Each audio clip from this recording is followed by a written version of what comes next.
Hello friends, welcome to our YouTube channel learn with NH.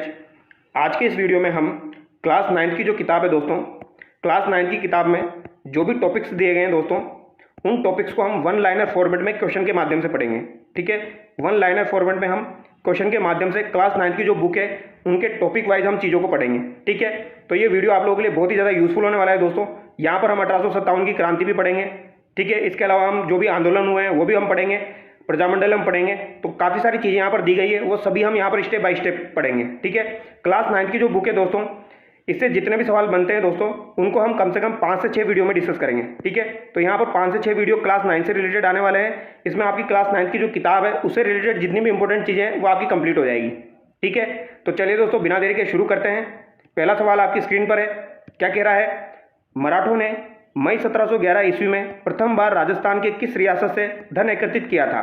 मराठाओं के द्वारा 1711 ईस्वी में प्रथम बार राजस्थान के किस रियासत से धन एकत्रित किया गया? तो ये मेवाड़ से एकत्रित किया गया। ये आपको ध्यान रखना है, कब किया गया था? 1711 में। इंपॉर्टेंट है दोस्तों, याद रखना है। ठीक है, आगे देखिए। अप्रैल 1734 में बूंदी के प्रशासक बुद्ध सिंह ने मराठा सहायता प्राप्त करके किसे गद्दी से हटा दिया था? तो दोस्तों, बुद्ध सिंह के द्वारा मराठाओं से सहायता ली गई थी। ठीक है, कब? अप्रैल 1734 में। तो ये आपको ध्यान रखना है। और यहाँ पर दलेल सिंह जो था दोस्तों, इसको गद्दी से हटा दिया था, ये भी आपको ध्यान रखना है। ठीक है, आगे बढ़ते हैं दोस्तों। किस रियासत के उत्तराधिकारी संघर्ष को लेकर मराठों ने हस्तक्षेप राजस्थान में किया था? तो दोस्तों, मराठाओं के द्वारा हस्तक्षेप उत्तराधिकारी संघर्ष को लेकर, यहाँ पर ध्यान से पढ़ना है आपको। उत्तराधिकारी संघर्ष को लेकर किसमें किया गया दोस्तों? बूंदी में किया गया। ये आपको ध्यान रखना है, ये काफी बार एग्जाम में पूछा जाता है। ठीक है, कब किया गया? तो अप्रैल 1734 में किया गया। ठीक है, और प्रथम बार धन कहां से एकत्रित किया गया? मेवाड़ से किया गया। आगे देखते हैं दोस्तों। राजस्थान में मराठों के शुरुआती दौर में किसने चौथ जो है दोस्तों, ये एक प्रकार का कर है, ये आपको ध्यान रखना है। चौथ क्या है? एक प्रकार का कर है, ये आपको ध्यान रखना है। ठीक है, चौथ और सरदेशमुखी कर वसूला था। तो दोस्तों, ये पेशवा बाजीराव ने वसूला था, ये आपको ध्यान रखना है। चौथ और सरदेशमुखी जो कर थे, ये पेशवा बाजीराव के द्वारा सर्वप्रथम वसूले गए थे। आगे देखिए। मराठों ने मारवाड़ में प्रवेश कर सोजत, रायपुर, जैतारण परगना में चौथ वसूलना कब प्रारंभ किया?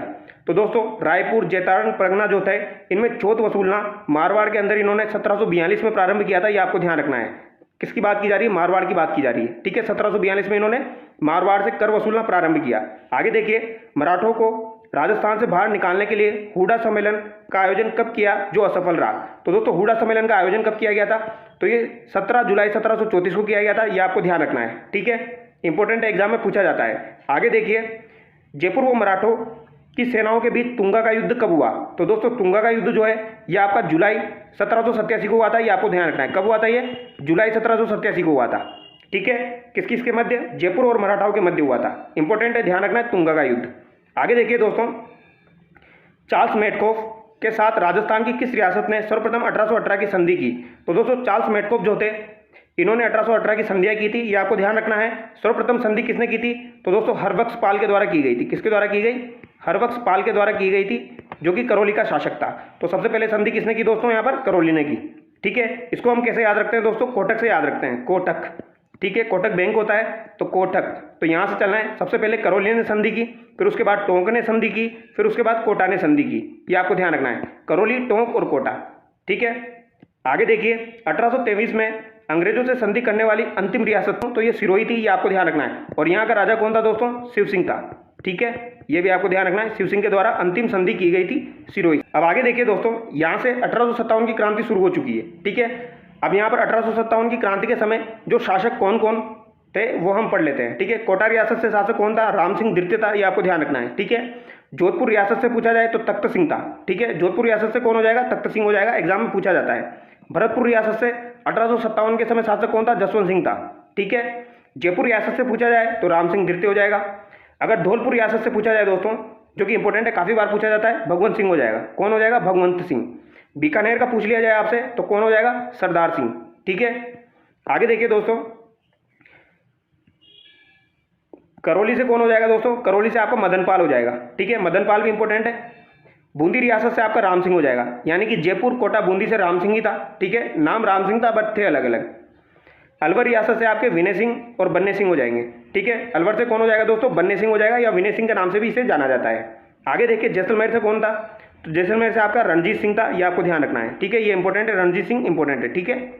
झालावाड़ से पृथ्वी सिंह था, और प्रतापगढ़ से कौन हो जाएगा दोस्तों, दलपत सिंह हो जाएगा। झालावाड़ से पृथ्वी सिंह, प्रतापगढ़ से दलपत सिंह, ठीक है। आगे देखिए, डूंगरपुर से कौन सा शासक था दोस्तों, उदय सिंह था 1857 के समय, और सिरोही से शिव सिंह है ही सही, और बांसवाड़ा से कौन हो जाएगा, लक्ष्मण सिंह हो जाएगा। डूंगरपुर से उदय सिंह पूछा गया था एग्जाम में, बांसवाड़ा से लक्ष्मण सिंह आपको याद रखना है, ठीक है। आगे हम देखते हैं दोस्तों, अंग्रेजों द्वारा 1818 की संधियों के तहत राजस्थान की रियासतों से लिया जाने वाला कर था। तो दोस्तों अंग्रेजों से 1818 की संधियों के तहत कौन सा कर लिया जाता था, तो ये खिराज कर लिया जाता था। इंपॉर्टेंट है दोस्तों, याद रखना है कौन सा कर लिया जाता था, अंग्रेजों के द्वारा खिराज कर लिया जाता था, ठीक है। आगे देखिए, अंग्रेजों के कप्तान ब्लेक, कौन से कप्तान ब्लेक की हत्या किस रियासत की राजमाता भटियानी को अधिकार मुक्त करने के प्रयास से कुद्र होकर वहां के लोगों ने कर दी थी। तो दोस्तों जयपुर के लोगों ने जो था कप्तान ब्लेक की हत्या कर दी थी, ये आपको ध्यान रखना है, ये आपको ध्यान रखना है, ये इंपॉर्टेंट क्वेश्चन है दोस्तों, ठीक है, पूछा जा सकता है। आगे देखिए, 1857 की क्रांति के समय दोस्तों पॉलिटिकल एजेंट कौन कौन थे, ये भी हम देख लेते हैं। पॉलिटिकल एजेंट कौन कौन थे दोस्तों, कोटा रियासत के आपके मेजर बटन हो जाएंगे, ठीक है। जोधपुर रियासत के आपके मेक मोहनसन हो जाएंगे, भरतपुर से आपके मोरिसन हो जाएंगे, ठीक है। अगर आपसे जयपुर का पूछ लिया जाए तो जयपुर का कौन हो जाएगा दोस्तों, ईडन हो जाएगा, ठीक है। अगर आपसे सिरोही का पूछ लिया जाए तो सिरोही का कौन हो जाएगा दोस्तों, जेडी होल हो जाएगा, कौन हो जाएगा, जेडी होल हो जाएगा, ये आपको ध्यान रखना है, ठीक है। कोटा का बटन, जोधपुर का मेक मोशन हो जाएगा, भरतपुर का मोरिशन हो जाएगा, जयपुर का ईडन, सिरोही का जेडी होल हो जाएगा। ये एग्जाम में पूछे जाते हैं इसलिए मैं आपको बता रहा हूं, ठीक है। आगे देखिए दोस्तों,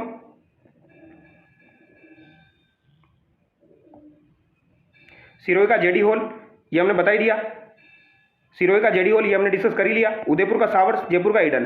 तो दोस्तों 1857 की क्रांति के समय राजस्थान में छावनियां कितनी थी, 6 छावनियां थी, ये आपको ध्यान रखना है। कौन कौन सी थी, एक तो आपकी नसीराबाद हो जाएगी, एक आपकी नीमच हो जाएगी, एक आपकी देवली है, एक ब्यावर है, एक एरिनपुरा है, एक खेरवाड़ा है, ये आपको ध्यान रखनी है, ठीक है। 6 छावनियां थी, जिसमें विद्रोह में भाग किस किसने नहीं लिया था दोस्तों, तो खेरवाड़ा और ब्यावर के द्वारा विद्रोह में भाग नहीं लिया गया था, ये आपको ध्यान रखना है, ठीक है। आगे देखिए, 15वीं व 30वीं बंगाल नेटिव इन्फेक्ट्री का संबंध किस छावनी से था, तो 15वीं और 30वीं बंगाल नेटिव इन्फेक्ट्री का संबंध जो है दोस्तों ये नसीराबाद से था, ये आपको ध्यान रखना है, ठीक है। आगे देखिए, 28 मई 1857 नसीराबाद छावनी में विद्रोह के बारे में कुछ चीजें हैं वो हम देख लेते हैं। तो सबसे पहले दोस्तों नसीराबाद छावनी जो थी वहां पर विद्रोह हुआ था, कब हुआ था, 28 मई 1857 को हुआ था, ये डेट आपको ध्यान रखनी है, कब हुआ था, 28 मई 1857 को, ठीक है। ये आप लोगों को बहुत अच्छे से याद होगी। अब यहाँ पर क्या क्या हुआ था दोस्तों, अंग्रेज अधिकारी स्पॉटिसवुड और न्यूबरी की हत्या कर दी गई थी, ठीक है। लेफ्टिनेंट लोक और कैप्टन हार्डी घायल हो गए थे। तो यहाँ पर स्पॉटिसवुड और न्यूबरी आपको ध्यान रखना है, ये एग्जाम में पूछ लिया जाता है। अंग्रेज अधिकारियों ने नसीराबाद से ब्यावर में शरण ले ली थी, ठीक है। अगर आपसे पूछा जाए नीमच में 1857 की क्रांति कब हुई थी, तो ये 3 जून 1857 को हुई थी, ये आपको ध्यान रखना है, ठीक है। कब हुई थी, 3 जून 1857 को हुई थी।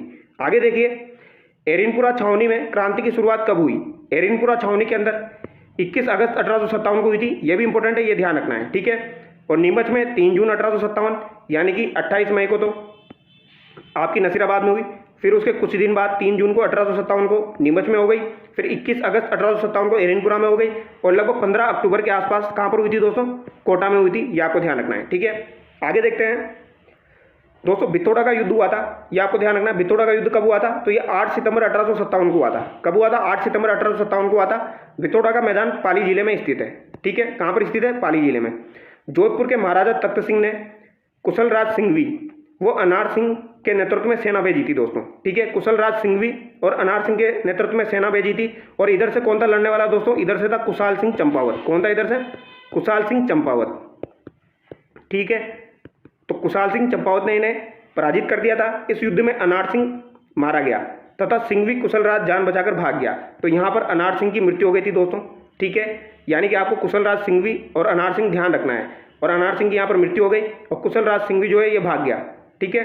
कब हुआ था, 8 सितंबर 1857 को हुआ था। आगे देखिए दोस्तों, 8 सितंबर 1857 के जस्ट 10 दिन बाद यानी 18 सितंबर 1857 को कौन सा युद्ध हुआ, तो यहाँ पर दोस्तों चेलावास का युद्ध हुआ था, ये आपको ध्यान रखना है। कौन सा युद्ध हुआ, चेलावास का युद्ध, जिसे काले या गोरों का युद्ध भी कहा जाता है, ठीक है। चेलावास के युद्ध को काले या गोरों का युद्ध भी कहा जाता है। अब जो चेलावास का युद्ध हुआ था दोस्तों 18 सितंबर 1857 को किस किस के मध्य हुआ था, तो एक तो आपका जॉर्ज पैट्रिक लॉरेंस हो जाएगा दोस्तों, ठीक है। और यहाँ पर कौन आया था दोस्तों, मेक मोशन आया था। जोधपुर से कौन था, मेक मोशन था, ये आपको ध्यान रखना है। और यहाँ पर मेक मोशन मारा गया, ठीक है। आगे देखिए, फिर 18 सितंबर 1857 को जो चेलावास का युद्ध हुआ था उसके क्या क्या परिणाम निकले, उसके परिणाम स्वरूप ही होम्स के नेतृत्व में 20 जनवरी 1858 को आवा पर आक्रमण किया गया। कुशाल सिंह आवा के किले को छोड़कर सलूम्बर चला गया और वहां पर रावत केसरी सिंह के यहाँ पर शरण ले ली। यानी कि कुशाल सिंह चंपावत जो है वो सलूम्बर चला गया और रावत केसरी सिंह के यहाँ पर इन्होंने शरण ले ली, ये आपको ध्यान रखना है, ठीक है। 20 जनवरी 1858 को यानी कि इन्होंने दोबारा से आक्रमण किया होम्स ने और यहाँ पर आवा को इन्होंने जीत लिया था, ठीक है। कुशाल सिंह की जांच के लिए टेलर आयोग का गठन भी किया गया। टेलर आयोग का गठन किया गया, ये इंपॉर्टेंट है। ये किसके लिए किया गया था? तो दोस्तों ये कुशाल सिंह की जांच के लिए किया गया था, ये आपको ध्यान रखना है। और कुशाल सिंह ने अपना आत्मसमर्पण कब किया था दोस्तों? तो इन्होंने अपना आत्मसमर्पण जो है वो 1860 के अंदर कहाँ पर किया था दोस्तों? नीमच के अंदर किया था, ये भी आपको ध्यान रखना है। कुशाल सिंह चंपावत के द्वारा आत्मसमर्पण 1860 में नीमच में किया गया था। आगे देखिए, 1857 की क्रांति के समय रावत केसरी सिंह किस ठिकाने के जागीरदार थे? तो केसरी सिंह दोस्तों सलूम्बर के हो जाएंगे, ये आपको ध्यान रखना है, ठीक है। जयदयाल, रतनलाल तथा मेहराब खान के नेतृत्व में कोटा में क्रांति हुई। तो दोस्तों जयदयाल, रतनलाल और मेहराब खान के नेतृत्व में कोटा में क्रांति कब हुई थी? तो कोटा में क्रांति दोस्तों 15 अक्टूबर 1857 को हुई थी, ये आपको ध्यान रखना है, ठीक है। आगे देखिए, 15 अक्टूबर 1857 को कोटा में क्रांतिकारियों के क्या परिणाम थे? तो कोटा के महाराव राम सिंह को एक संधि पत्र पर हस्ताक्षर करने के लिए विवश किया गया, जिसमें 9 शर्तें थी दोस्तों। मेजर बटन वो उसके पुत्रों की यहाँ पर हत्या कर दी गई थी, ठीक है। बटन की गर्दन को पूरे कोटा शहर में घुमाया गया था। और 22 मार्च 1858 को दोस्तों, ये डेट आपको ध्यान रखनी है, 22 मार्च 1858 को मेजर रोपटस नसीराबाद से सेना लेकर आए मदनपाल की सहायता से, ठीक है। किसकी सहायता से? मदनपाल की सहायता से।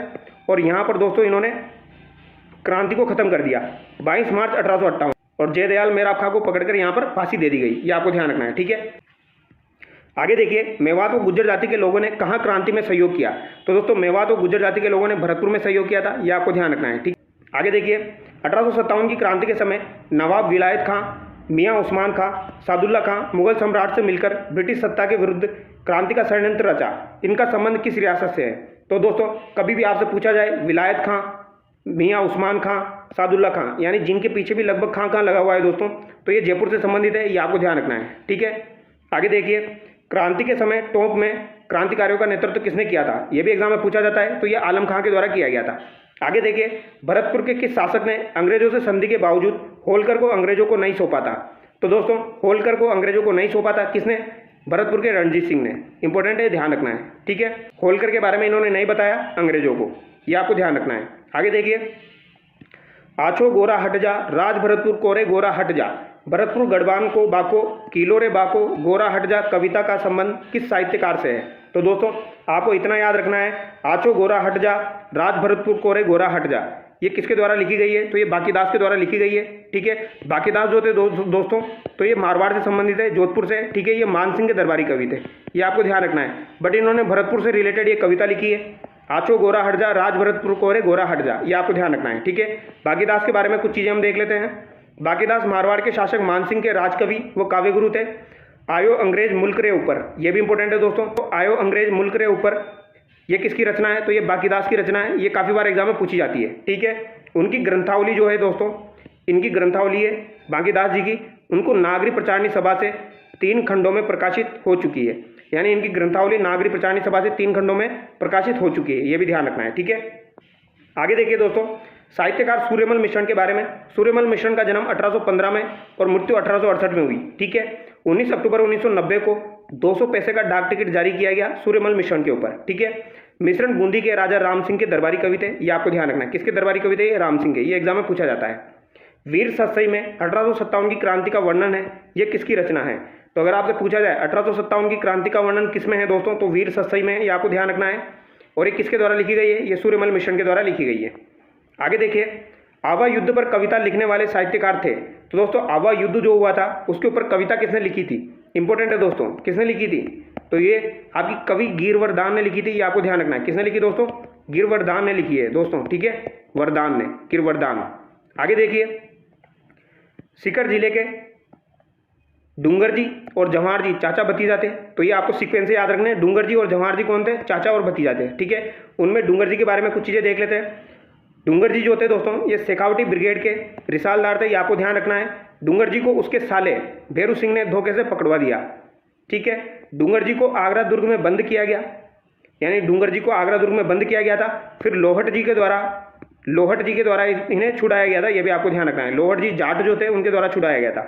डूंगर जी का निधन जोधपुर दुर्ग में हुआ, तो ये भी पूछा जा सकता है डूंगर जी का निधन कहाँ पर हुआ था दोस्तों, तो जोधपुर दुर्ग में हुआ था। ठीक है, आगे देखिए, गढ़सीसर बीकानेर के पास जब डूंगर जी और जवाहर जी को अंग्रेजों द्वारा जोधपुर सेना की सहायता से घेरा गया तो जवाहर जी भागकर कहाँ चले गए थे, तो दोस्तों जवाहर जी भागकर खेरकट्टा चले गए थे, ये आपको ध्यान रखना है। कहाँ चले गए थे, खेरकट्टा चले गए थे, जब जोधपुर की सेना ने घेर लिया था। आगे देखिए, 1804 जाट परिवार में जन्मे लोहट जी निठारवाल का संबंध किस जिले से था, तो दोस्तों इनका संबंध सीकर से है, ये आपको ध्यान रखना है। ठीक है, लोहट जी का संबंध किससे है, सीकर से है।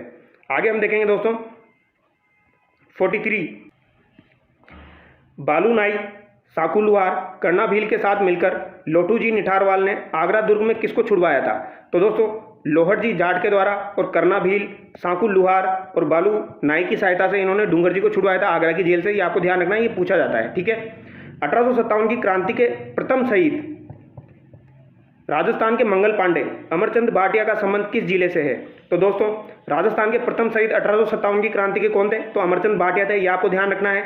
इन्हें राजस्थान के मंगल पांडे के नाम से जाना जाता है। ठीक है, इनका संबंध बीकानेर से है, ये आपको ध्यान रखना है। ठीक है, कहाँ से इनका संबंध, अमरचंद भाटिया का संबंध कहाँ से है, बीकानेर से, ये पूछा जा सकता है। आगे देखिए, अमरचंद भाटिया का जन्म 1793 को हुआ, जबकि उन्हें 1858 को फांसी कहाँ दी गई, तो दोस्तों इनको फांसी ग्वालियर में दी गई थी, ये आपको ध्यान रखना है। कहाँ पर दी गई, ग्वालियर में दी गई, 1858 में इनको फांसी दी गई। ठीक है, और 1793 में इनका जन्म हुआ था, ये इंपॉर्टेंट है। और इनका संबंध कहाँ से, बीकानेर से है, बट इनको फांसी कहाँ पे दी गई, ग्वालियर में दी गई। आगे देखिए, विजय सिंह पथिक का जन्म 1882 को उत्तर प्रदेश के किस गांव में हुआ, तो दोस्तों विजय सिंह पथिक जो थे इनका जन्म जो है ये कहाँ पर हुआ था, तो इनका जन्म गुठावली में हुआ, उत्तर प्रदेश में, ये आपको ध्यान रखना है। ठीक है, आगे देखिए, वीर भारत समाज और राजस्थान सेवा संघ की स्थापना किसने की, तो दोस्तों वीर भारत समाज और राजस्थान सेवा संघ की स्थापना विजय सिंह पथिक के द्वारा की गई थी, ये आपको ध्यान रखना है। ठीक है, राजस्थान सेवा संघ की स्थापना 1919 में की गई। ठीक है, और कहाँ पर की गई थी, वर्धा में की गई थी, ये भी आपको ध्यान रखना है। और वर्धा से दोस्तों राजस्थान केसरी नामक समाचार पत्र जो था वो निकाला जाता था, ये भी आपको ध्यान रखना है, किसके द्वारा, विजय सिंह पथिक के द्वारा। बिजोलिया किसान आंदोलन के किस चरण का नेतृत्व विजय सिंह पथिक के द्वारा किया गया, तो बिजोलिया किसान आंदोलन दोस्तों 3 चरणों में चला था। ठीक है, तो विजय सिंह पथिक दूसरे चरण में जुड़े थे, यानी द्वितीय चरण इसका आंसर हो जाएगा। ठीक है, आगे देखिए, विजय सिंह पथिक द्वारा राजस्थान केसरी का प्रकाशन सर्वप्रथम कहाँ से किया गया, तो देख लीजिए ये आ गया, वर्धा से किया गया था। ठीक है, और नवीन राजस्थान जो है दोस्तों इसका प्रकाशन कहाँ से किया गया था, तो इसका प्रकाशन तो अजमेर से किया गया था, ये आपको ध्यान रखना है। ठीक है, आगे देखिए, राजस्थान केसरी, नवीन राजस्थान, तरुण राजस्थान का संबंध किस क्रांतिकारी से था, तो इनका संबंध विजय सिंह पथिक यानी भूप सिंह से हो जाएगा। ठीक है, इन्हें भूप सिंह के नाम से भी जाना जाता है। आगे देखिए, राजस्थान व जयपुर में क्रांतिकारी गतिविधियां फैलाने का श्रेय किसे जाता है, तो दोस्तों जयपुर के अंदर क्रांतिकारी गतिविधियां फैलाने का श्रेय किसे जाता है, तो ये अर्जुनलाल शेट्टी को जाता है, ये आपको ध्यान रखना है। किसको जाता है दोस्तों, अर्जुनलाल शेट्टी को जाता है। अर्जुनलाल शेट्टी ने जयपुर में जैन शिक्षा प्रचारक समिति की स्थापना कब की, इंपॉर्टेंट क्वेश्चन है दोस्तों। जैन शिक्षा प्रचारक समिति की स्थापना 1905 में की गई थी, ये आपको ध्यान रखना है। आगे देखते हैं दोस्तों, जयपुर में जैन वर्धमान विद्यालय, छात्रावास, पुस्तकालय क्रांतिकारियों को प्रशिक्षण देने के लिए किसने खोला, जिससे जोरावर सिंह, प्रताप सिंह बारठ, मानिक चंद्र, मोती चंद व विष्णुदत्त जुड़े थे, तो दोस्तों ये अर्जुनलाल शेट्टी ने खोला था, ये आपको ध्यान रखना है। यानी वर्धमान पाठशाला जो थी ये किसने खोली थी दोस्तों, वर्धमान पाठशाला जो है ये आपकी अर्जुनलाल शेट्टी के द्वारा खोली गई थी, ये आपको ध्यान रखना है। और ये कब खोली गई थी, ये 1907 में खोली गई थी। ठीक है, और जैन शिक्षा प्रचारक समिति आपकी 1905 की हो जाएगी। आगे हम देखते हैं किस पुस्तक का संबंध अर्जुनलाल शेट्टी से था दोस्तों, तो अर्जुनलाल शेट्टी के द्वारा कौन कौन सी किताबें लिखी गई है, शूद्र मुक्ति, स्त्री मुक्ति, महेंद्र कुमार। तो दोस्तों एक बार ये सवाल ऐसे कैसे पूछा गया था एग्जाम में, शूद्र मुक्ति, स्त्री मुक्ति, महेंद्र कुमार किसके द्वारा लिखी गई है, तो ये अर्जुनलाल शेट्टी के द्वारा लिखी गई है। ठीक है, आगे देखिए, केसरी सिंह बारठ के बारे में कथन बताइए, क्या क्या कथन है देख लेते हैं दोस्तों। इनका जन्म 1872 देवपुरा गांव। आगे देखिए, केसरी सिंह बारठ के बारे में कुछ डिटेल हम देख लेते हैं दोस्तों, इंपॉर्टेंट है। इनका जन्म 1872 में हुआ, कहाँ पर हुआ दोस्तों, शाहपुरा के देवपुरा गांव में हुआ, यह आपको ध्यान रखना है। ठीक है, देवपुरा गांव शाहपुरा में हुआ था इनका जन्म। इनके कर्मभूमि कोटा थी, जहां इनकी मृत्यु 1941 को हो गई, तो दोस्तों इनकी मृत्यु कोटा में हुई। ठीक है, और इनकी कर्मभूमि कौन सी है दोस्तों, तो इनकी कर्मभूमि जो है वो भी कोटा ही है, ये आपको ध्यान रखना है। ठीक है, इंपॉर्टेंट है, कर्मभूमि इनकी कोटा है, जन्मभूमि इनकी शाहपुरा भीलवाड़ा है, देवपुरा गाँव। ठीक है, याद रह जाएगा। इनकी मृत्यु 1941 में हुई और जन्म जो है दोस्तों वो 1872 में हुआ था। आगे देखिए दोस्तों, 1903 में 1903 में मेवाड़ महाराणा फतेह सिंह को चेतावनी चुंगटिया लिखकर करजन दरबार में जाने से रोका। ठीक है, तो इन्होंने दोस्तों चेतावनी चुंगटिया नाम से 13 सोटे लिखे थे डिंगल भाषा में। ठीक है, फतेह सिंह को 1903 में, और उन्हें करजन दरबार में जाने से रोका था, ये आपको ध्यान रखना है। 1910 में वीर भारत सभा की स्थापना की। तो 1910 में वीर भारत सभा की स्थापना किसने की थी दोस्तों? तो 1910 में दोस्तों वीर भारत सभा की स्थापना केसरी सिंह बारट के द्वारा की गई। और अगर आपसे पूछा जाए वीर भारत समाज की स्थापना किसने की थी, तो ये विजय सिंह पथिक यानी भूप सिंह के द्वारा की गई थी। ठीक है, सभा और समाज में दोनों अंतर समझ लेना आप। ठीक है, आगे देखिए, केसरी सिंह बारट ने अपने भाई जोरावर सिंह, पुत्र प्रताप सिंह बारट, जामाता ईश्वरदान आशिया को किसके पास क्रांति का व्यवहारिक अनुभव व प्रशिक्षण लेने के लिए भेजा था? बहुत ही शानदार क्वेश्चन है दोस्तों। ठीक है, तो ये किसको भेजा था? मास्टर अमीरचंद। आगे देखिए, केसरी सिंह बारट ने अश्रुघोष की किस रचना का हिंदी में अनुवाद किया?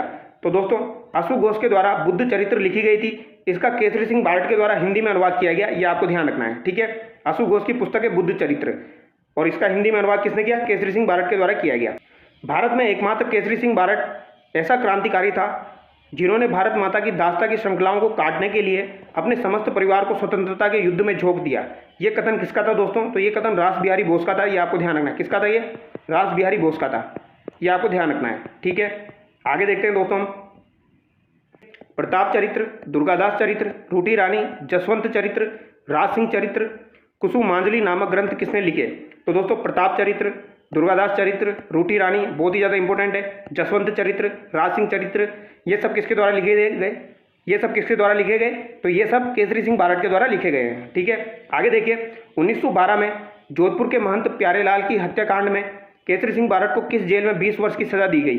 तो दोस्तों प्यारेलाल हत्याकांड जो था ये 1912 में हुआ था, ये आपको ध्यान रखना है। इसके तहत इनको 20 वर्ष की सजा दी गई थी और इन्हें हजारीबाग जेल में डाला गया था, ये आपको ध्यान रखना है। ठीक है, हजारीबाग जेल में इन्हें डाला गया था और इन्हें 20 वर्ष की सजा हुई। 1912 में प्यारेलाल हत्याकांड हुआ था, ये आपको ध्यान रखना है। ठीक है, आगे देखिए, केसरी सिंह बारट के पुत्र प्रताप सिंह बारट का जन्म 1893 को कहाँ हुआ? प्रताप सिंह बारट का जन्म दोस्तों शाहपुरा भीलवाड़ा में हुआ। ठीक है, आगे देखिए, प्रताप सिंह बारट से रिलेटेड कुछ इंपॉर्टेंट बातें। क्रांतिकारी मास्टर अमीरचंद तथा अर्जुन लाल शेट्टी के वर्तमान पाठशाला से इन्होंने प्रशिक्षण लिया।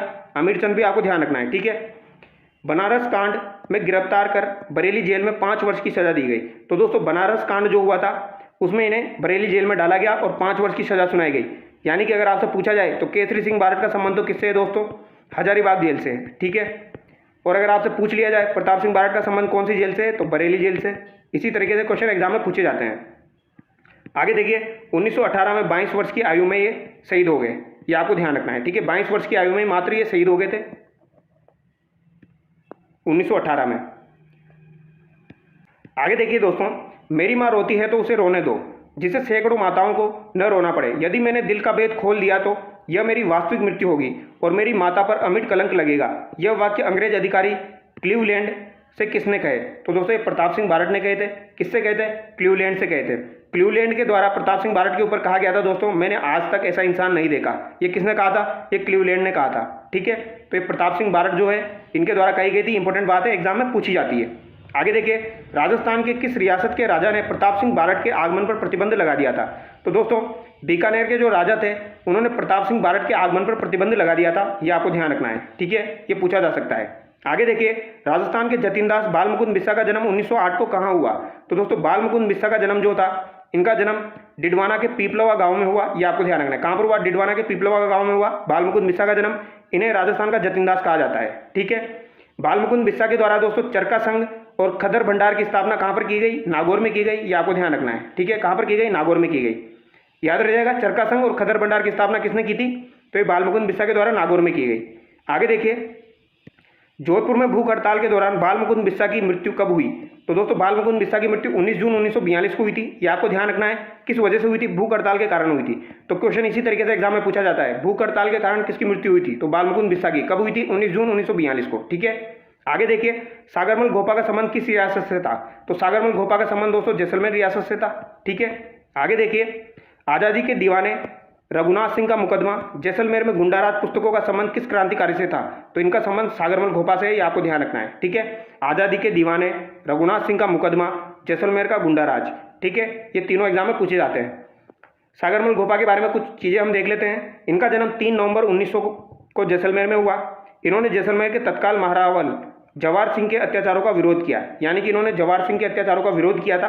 ठीक है, 24 मई 1941 को, ये डेट इंपॉर्टेंट है दोस्तों, 1941, 24 मई 1941 को जेल में डालकर अमानवीय यातनाएं दी गई। अप्रैल 1946 को मिट्टी का तेल लगाकर जला दिया गया। तो दोस्तों 1946 में इनको जला दिया गया, ये आपको ध्यान रखना है, और 1941 में इन्हें जेल में डाला गया था और इन्हें काफ़ी सारी यातनाएं दी गई थी और मिट्टी का तेल डालकर इन्हें जला दिया गया था 1946 में। ठीक है, आगे देखिए दोस्तों, अब हम हरलाल सिंह के बारे में देख लेते हैं दोस्तों। ठीक है, हरलाल सिंह के बारे में क्या लिखा गया है। इनका जन्म 1901 में झुंझुनू के हनुमानपुरा गांव में हुआ, ये आपको ध्यान रखना है। कहाँ पर हुआ इनका जन्म? हरलाल सिंह का जन्म झुंझुनू में हुआ था, ये आपको ध्यान रखना है, 1901 में। ठीक है, हनुमानपुरा गांव में। आगे हम देखते हैं दोस्तों, इनके द्वारा विद्यार्थी भवन झुंझुनू की स्थापना कर राजनीतिक व सामाजिक गतिविधियां स्थापित की गई। ठीक है, विद्यार्थी भवन झुंझुनू की स्थापना किसने की दोस्तों? तो हरलाल के द्वारा की गई, ये आपको ध्यान रखना है। ठीक है, कुशल नेतृत्व के कारण इन्हें सरदार की उपाधि दी जाती है। तो हो सकता है आपसे ये भी पूछा जाए सरदार की उपाधि किसे दी जाती है, तो हरलाल को दी जाती है, ये आपको ध्यान रखना है। ठीक है, आगे देखिए, 1947 में प्रजामंडल आंदोलन के दौरान किसने कहा था कि जब तक मेरी जान रहेगी तब तक मैं गांव रास्तापाल की पाठशाला बंद नहीं होने दूंगा। तो ये किसने कहा था दोस्तों? ये नानाभाई खाट ने कहा था, ये आपको ध्यान रखना है। ठीक है, यानी रास्तापाल की जो पाठशाला थी वो बंद नहीं होने दूंगा। 1947 में प्रजामंडल आंदोलन के दौरान ये किसने कहा था? तो ये नानाभाई खाट ने कहा था। ठीक है, आगे देखिए, राजस्थान के कप्तान उपनाम से कौन से क्रांतिकारी जाने जाते हैं? बहुत ही शानदार सवाल है दोस्तों। कप्तान उपनाम से किसे जाना जाता है, ये पूछा जा सकता है। तो ये किसे जाना जाता है? दुर्गा प्रसाद चौधरी को जाना जाता है, ये आपको ध्यान रखना है, दुर्गा प्रसाद चौधरी। ठीक है, ये सवाल बन सकता है। दुर्गा प्रसाद चौधरी ने अजमेर व जयपुर से प्रकाशित किस समाचार पत्र का संपादन किया था? अजमेर और जयपुर से प्रकाशित होता था दोस्तों दैनिक नवज्योति, इसका इन्होंने संपादन किया था, ये आपको ध्यान रखना है। दैनिक नवज्योति का संपादन किसके द्वारा किया गया? दुर्गा प्रसाद चौधरी के द्वारा। ठीक है, आगे देखिए, सीकर के जमनालाल बजाज के पत्नी जानकीलाल बजाज के बारे में बताइए। तो दोस्तों इन्हें 1956 में पद्म विभूषण मिला था। जानकीलाल बजाज को 1956 में पद्म विभूषण से सम्मानित किया जा चुका है दोस्तों, ये आपको ध्यान रखना है, हो सकता है पूछ लिया जाए इनको पद्म विभूषण कब दिया गया। आगे देखिए, 1897 में श्री माधोपुर सीकर के किस क्रांतिकारी महिला का जन्म हुआ? तो दोस्तों सीकर के अंदर अंजना देवी चौधरी का जन्म हुआ था। ठीक है, ये रामनारायण चौधरी जी की पत्नी थी। आगे देखिए, 15 अक्टूबर 1912 को खाचरोद मध्य प्रदेश में किस क्रांतिकारी का जन्म हुआ? तो दोस्तों रत्ना शास्त्री जो थी, हीरालाल शास्त्री की पत्नी, इनका जन्म एमपी में हुआ था, ये आपको ध्यान रखना है, खाचरोद 1912 में। आगे देखिए, वह क्रांतिकारी महिला जिसका विवाह 7 वर्ष की उम्र में हो गया था तथा 11 वर्ष की छोटी आयु में विधवा हो गई, और फिर उन्होंने गांधीवादी नेता लादूराम जोशी, कौन से नेता थे दोस्तों? ये गांधीवादी नेता थे। ठीक है, लादूराम जोशी के साथ पुनर्विवाह किया। तो ये कौन थी? रमा देवी थी, ये आपको ध्यान रखना है। ठीक है, 7 वर्ष की उम्र में इनका विवाह हो गया था, 11 वर्ष की उम्र में ये विधवा हो गई थी, और फिर इनका दोबारा से विवाह हुआ गांधीवादी नेता लादूराम जोशी के साथ। ठीक है, अंजना देवी चौधरी किस क्रांतिकारी की पत्नी थी? तो ये रामनारायण चौधरी जी की पत्नी हो जाएगी। ठीक है, आगे देखिए, रास्तापाल डूंगरपुर में 13 वर्षीय भील बालिका कालीबाई अपने शिक्षक सेगाबाई की जान बचाकर कब शहीद हुए? तो ये 20 जून 1947। ठीक है, तो 20 जून 1947 को कालीबाई जो थी वो सेगाबाई की जान बचाकर शहीद हुई थी, ये आपको ध्यान रखना है, 13 वर्षीय बालिका थी। ठीक है, ये कब की बात है? 20 जून 1947 की, डूंगरपुर से संबंधित है, रास्तापाल से। ठीक है, आगे देखिए, सीहोर के ठाकुर मानसिंह द्वारा सोतिया का बास नामक गांव में किसान महिलाओं के साथ दुर्व्यवहार के विरोध में किसने नेतृत्व में कटरातल में 1934 में 10,000 महिलाओं ने आंदोलन किया? तो दोस्तों 10,000 महिलाओं ने आंदोलन किया था कटरातल के अंदर 1934 में, ये श्रीमती किशोरी देवी के नेतृत्व में किया था, ये आपको ध्यान रखना है। ठीक है, और यहाँ पर मुख्य वक्ता कौन थी दोस्तों? मुख्य वक्ता यानी भाषण किसने दिया था यहाँ पर? तो ये उत्तमा देवी ने दिया था, ये आपको ध्यान रखना है। ठीक है, किसने दिया था? उत्तमा देवी ने दिया था, ये भी पूछ लिया जाता है। ठीक है, ठाकुर मानसिंह द्वारा यहाँ पर बास नामक गांव में महिलाओं के साथ दुर्व्यवहार किया गया था, इसके विरोध में कटरातल में सम्मेलन हुआ था। ठीक है, आगे देखिए, किशोरी देवी किसकी पत्नी थी? तो दोस्तों किशोरी देवी जो थी जिन्होंने आंदोलन किया था, ये सरदार हरलाल सिंह की पत्नी थी। ठीक है, जिन्हें सरदार की उपाधि दी जाती है, सरदार हरलाल सिंह की पत्नी थी, ये आपको ध्यान रखना है। ठीक है, ये भी पूछा जा सकता है। बिजोलिया किसान आंदोलन भारत का सबसे बड़ा अहिंसात्मक व सबसे लंबा चलने वाला आंदोलन था। यह वर्तमान में किस जिले में है? तो दोस्तों बिजोलिया वर्तमान में भीलवाड़ा जिले में है, यह आपको ध्यान रखना है। ठीक है, बिजोलिया किसान आंदोलन आपका 1897 से लेकर दोस्तों 1941 तक चला था। ठीक है, इसके बारे में हम अभी डिस्कस करेंगे। आगे देखिए, क्वेश्चन नंबर 84, बिजोलिया किसान आंदोलन में सबसे ज़्यादा किस जाति ने भाग लिया? तो दोस्तों यहाँ पर धाकड़ जाति के लोग सबसे ज़्यादा थे, ये आपको ध्यान रखना है। ठीक है, और अगर आपसे बेंगू किसान आंदोलन के बारे में भी पूछा जाए दोस्तों, तो बेंगू किसान आंदोलन में भी धाकड़ जाति के लोग सबसे ज़्यादा थे।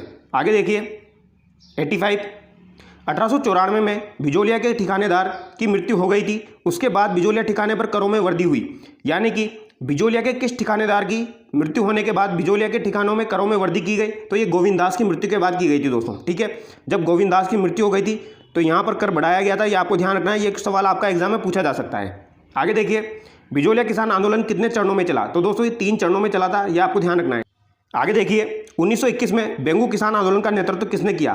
तो दोस्तों 1921 में बेंगू किसान आंदोलन का नेतृत्व रामनारायण चौधरी के द्वारा किया गया था, यह आपको ध्यान रखना है। ठीक है, बेंगू किसान आंदोलन की शुरुआत 1921 में हुई थी और इसका नेतृत्व रामनारायण चौधरी द्वारा किया गया था, यह ध्यान रखना है, ये एग्जाम में पूछा जाता है। ठीक है, आगे हम देखेंगे दोस्तों, 1906 भिजोलिया ठिकाने में तलवार बधाई कर किसने लगाया? तो दोस्तों इसके बारे में एक बात मैं आपको बता देता हूँ।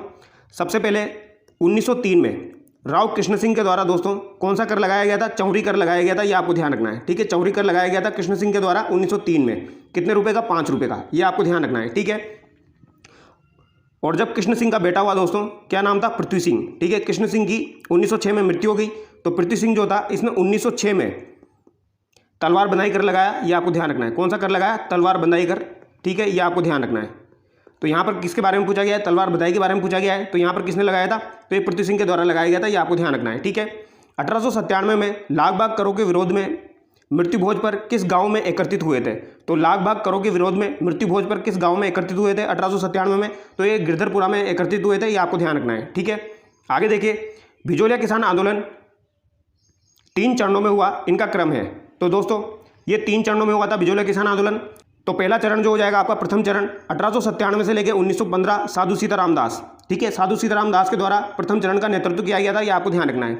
दूसरे चरण का नेतृत्व दोस्तों 1915 से लेकर 1923 तक विजय सिंह पथिक के द्वारा किया गया था, ये आपको ध्यान रखना है। ठीक है, तो विजय सिंह पथिक का संबंध किससे है? दूसरे चरण से, ये भी आपको ध्यान रखना है।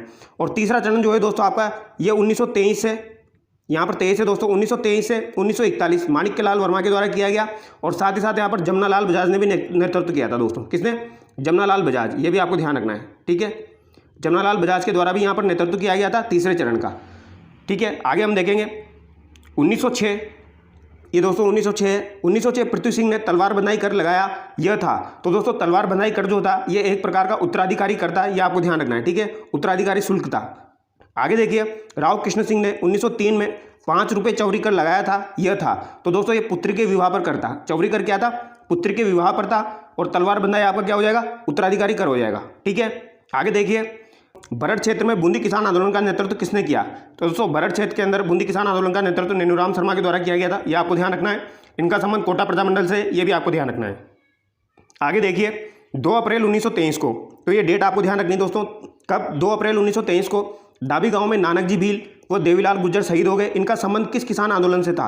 तो दोस्तों नानक जी भील और देवीलाल गुज्जर जो थे ये झंडा गीत गा रहे थे। कौन सा गीत गा रहे थे दोस्तों? झंडा गीत गाते हुए ये शहीद हो गए थे। कहाँ पर? डाबी नामक गांव में 2 अप्रैल 1923 को। तो ये आपको ध्यान रखना है, इनका संबंध बरठ किसान आंदोलन या बूंदी किसान आंदोलन से था, ये आपको ध्यान रखना है। ये काफ़ी बार एग्जाम में पूछा जाता है, इंपॉर्टेंट है। ठीक है, आगे देखिए दोस्तों, चेतराम टीकूराम किसान किस हत्याकांड में शहीद हुए थे? तो दोस्तों चेतराम जो है और टीकूराम जो है ये आपके किस हत्याकांड में शहीद हुए थे? ये कुंदन गांव हत्याकांड में शहीद हुए थे, ये आपको ध्यान रखना है। चेतराम और टीकूराम कुंदन हत्याकांड में शहीद हुए थे। आगे देखिए, जयपुर राज्य में किसान आंदोलन के समय 1922 में सीकर के ठिकानेदार थे। तो दोस्तों 1922 के समय सीकर के ठिकानेदार कौन हो जाएंगे? कल्याण सिंह हो जाएंगे। ये भी एग्जाम में एक बार पूछा गया था, ये ध्यान रखना है आपको, कल्याण सिंह। ठीक है, आगे देखिए दोस्तों, बहुत ही इंपॉर्टेंट सवाल है, क्वेश्चन नंबर 97। ठीक है, ये आपको ध्यान रखना है दोस्तों। 1947 में शेखावटी किसान आंदोलन की समाप्ति किसके प्रयासों से हुई? तो दोस्तों शेखावटी किसान आंदोलन की समाप्ति 1947 में हुई थी। कब हुई थी? 1947 में हुई थी। किसके प्रयासों से हुई थी दोस्तों? तो ये हीरा लाल शास्त्री के प्रयासों से हुई थी, ये आपको ध्यान रखना है दोस्तों।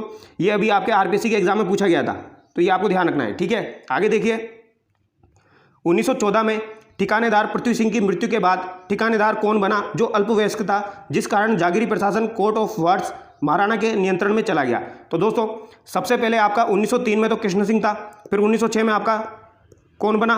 पृथ्वी सिंह बना। इसके बाद दोस्तों 1914 में कौन हो जाएगा आपका? केसरी सिंह हो जाएगा, ये आपको ध्यान रखना है। ठीक है, 1914 में कौन बना जो कि अल्पवयस्क था? वो आपका केसरी सिंह हो जाएगा, ये आपको ध्यान रखना है। ठीक है, तो 1903 में कृष्ण सिंह, 1906 में पृथ्वी सिंह, 1914 में आपका कौन हो जाएगा? केसरी सिंह हो जाएगा। ठीक है, और केसरी सिंह उम्र में छोटा था, तो दोस्तों जो प्रशासन का कार्य था वो किसके पास चला गया? कोर्ट ऑफ वर्ड्स महाराणा के नियंत्रण में चला गया। आगे देखिए, भिजोलिया ठिकाने में उपरमाल क्षेत्र के लोग किसे महात्मा कहकर पुकारते थे? तो दोस्तों बिजोलिया ठिकाने के अंदर बिजोलिया के जो किसान थे वो विजय सिंह पथिक को महात्मा जी कहकर पुकारते थे। ये आपको ध्यान रखना है, ये एग्जाम में पूछा जाता है। ठीक है, आगे देखिए दोस्तों, हरियाली अमावस्या के दिन ऊपरमाल पंचबोर्ड की स्थापना कब हुई? ऊपरमाल पंचबोर्ड की स्थापना विजय सिंह पथिक के द्वारा की गई थी दोस्तों। ये कब की गई? 1917 में की गई, बेरीसाल नामक गांव में की गई थी। ये आपको ध्यान रखना है। ठीक है, कहां पर की गई थी दोस्तों? बेरीसाल नामक गांव में की गई थी। ये भी आपको ध्यान रखना है, किसके द्वारा? विजय सिंह पथिक के द्वारा की गई थी। और यहाँ पर अध्यक्ष किसे बनाया गया था दोस्तों? यहाँ पर अध्यक्ष मन्ना पटेल को बनाया गया था। ये भी आपको ध्यान रखना है, किसको बनाया गया था? मन्ना पटेल को। ये भी एग्जाम में पूछ लिया जाता है। आगे देखिए, 1921 में मैनाल के भैरवकुंड से किस किसान आंदोलन की शुरुआत हुई? तो दोस्तों मैनाल का जो भैरवकुंड है वहां से किस किसान आंदोलन की शुरुआत हुई थी? तो बेंगू किसान आंदोलन की शुरुआत हुई थी। ये आपको ध्यान रखना है। ठीक है, 1921 में बेंगू किसान आंदोलन की शुरुआत हुई थी मैनाल के भैरवकुंड से। आगे देखिए, बिजोलिया किसान आंदोलन के दौरान विद्या प्रचारणी सभा का गठन किसने किया? तो दोस्तों विद्या प्रचारणी सभा का गठन विजय सिंह पथिक के द्वारा किया गया था। ठीक है, विद्या प्रचारणी सभा विजय सिंह पथिक। आगे देखिए, बिजोलिया किसान आंदोलन को राष्ट्रीय स्तर की पहचान दिलाने में गणेश शंकर विद्यार्थी के किस समाचार पत्र का योगदान रहा? तो दोस्तों गणेश शंकर विद्यार्थी का संबंध कहां से है? इनका संबंध जो है ये कानपुर से है। ये आपको ध्यान रखना है। ठीक है, इनका संबंध कहां से? कानपुर से। कानपुर से ये एक समाचार पत्र प्रकाशित किया करते थे बिजोलिया किसान आंदोलन के दौरान। ये आपको ध्यान रखना है, कौन सा था? प्रताप। ठीक है, तो प्रताप नामक समाचार पत्र में इन्होंने बिजोलिया किसान आंदोलन को राष्ट्रीय स्तर पर पहचान दिलाने की कोशिश की। यह आपको ध्यान रखना है। ठीक है, आगे देखिए, नीमूचना हत्याकांड कब हुआ? तो नीमूचना हत्याकांड आपका कब हुआ था दोस्तों? तो ये 14 मई 1925 को हुआ था। यह आपको ध्यान रखना है। ठीक है, महात्मा गांधी के द्वारा इसे दोहरी डायराशाही कहा गया था। यह भी आपको ध्यान रखना है। ठीक है, और नीमूचना हत्याकांड जब हुआ था दोस्तों तो ये अलवर रियासत में हुआ था। कहां पर हुआ था? अलवर रियासत में हुआ था। और उस समय वहां का शासक कौन था दोस्तों? जय सिंह था। यह भी आपको ध्यान रखना है, कौन था? जय सिंह। ठीक है, आगे देखिए दोस्तों, 1921-25 में अलवर किसान आंदोलन का कारण था। तो दोस्तों अलवर किसान आंदोलन का कारण 1921-25 में क्या था? एक कारण तो यह था दोस्तों, जंगली सूअरों का प्रभाव था। यह आपको ध्यान रखना है दोस्तों। और दोस्तों दूसरा कारण था, महाराजा जयसिंह ने करों में वृद्धि कर दी थी, लगान में वृद्धि कर दी थी। यह आपको ध्यान रखना है। ठीक है, आगे देखते हैं दोस्तों, तो जयसिंह के द्वारा लगान दर बढ़ाया गया था, जिसे इजारा पद्धति कहते हैं। ठीक है, आगे देखिए, बिजोलिया किसान आंदोलन के दौरान किस प्रमुख नेता ने अपने निजी सचिव महादेव भाई को ऊपरमाल में किसानों की स्थिति की जांच के लिए बिजोलिया भेजा था? तो दोस्तों महादेव भाई को किसने भेजा था बिजोलिया किसान आंदोलन में जांच के लिए? तो ये महात्मा गांधी ने भेजा था। ये आपको ध्यान रखना है। ये सवाल आपका नेक्स्ट एग्जाम में बन सकता है दोस्तों, इंपॉर्टेंट क्वेश्चन है। ये आपको ध्यान रखना है, किसको भेजा था दोस्तों? महादेव भाई को भेजा था, महात्मा गांधी के द्वारा। म से महात्मा, म से महादेव को भेजा था। ठीक है, जांच के लिए। आगे देखिए, 11 फरवरी 1922 को बिजोलिया किसानों व ठिकानेदारों के बीच समझौता हुआ। उस समय राजस्थान के एजीजी कौन थे? तो दोस्तों 1922 के समय राजस्थान के जो एजीजी थे वो होलैंड थे। ये आपको ध्यान रखना है। ठीक है, कौन थे? होलैंड थे। 1922 में बिजोलिया किसानों और ठिकानेदारों के बीच में समझौता हुआ था दोस्तों, और यहाँ पर 35 कर इनके माफ़ किए गए थे। ये भी आपको ध्यान रखना है। ठीक है, उस समय कौन थे? AGG Holland. आपको ध्यान रखना है। अगर आपसे पूछा जाए दोस्तों राजस्थान के प्रथम एजीजी कौन थे, तो प्रथम एजीजी कौन हो जाएंगे दोस्तों? लोकेट हो जाएंगे। ठीक है, गले में हम लोकेट पहनते हैं ना, तो लोकेट हो जाएंगे। ये आपको ध्यान रखना है। ठीक है, और 1857 की क्रांति के समय दोस्तों एजीजी कौन थे? जॉर्ज पैट्रिक लॉरेंस थे।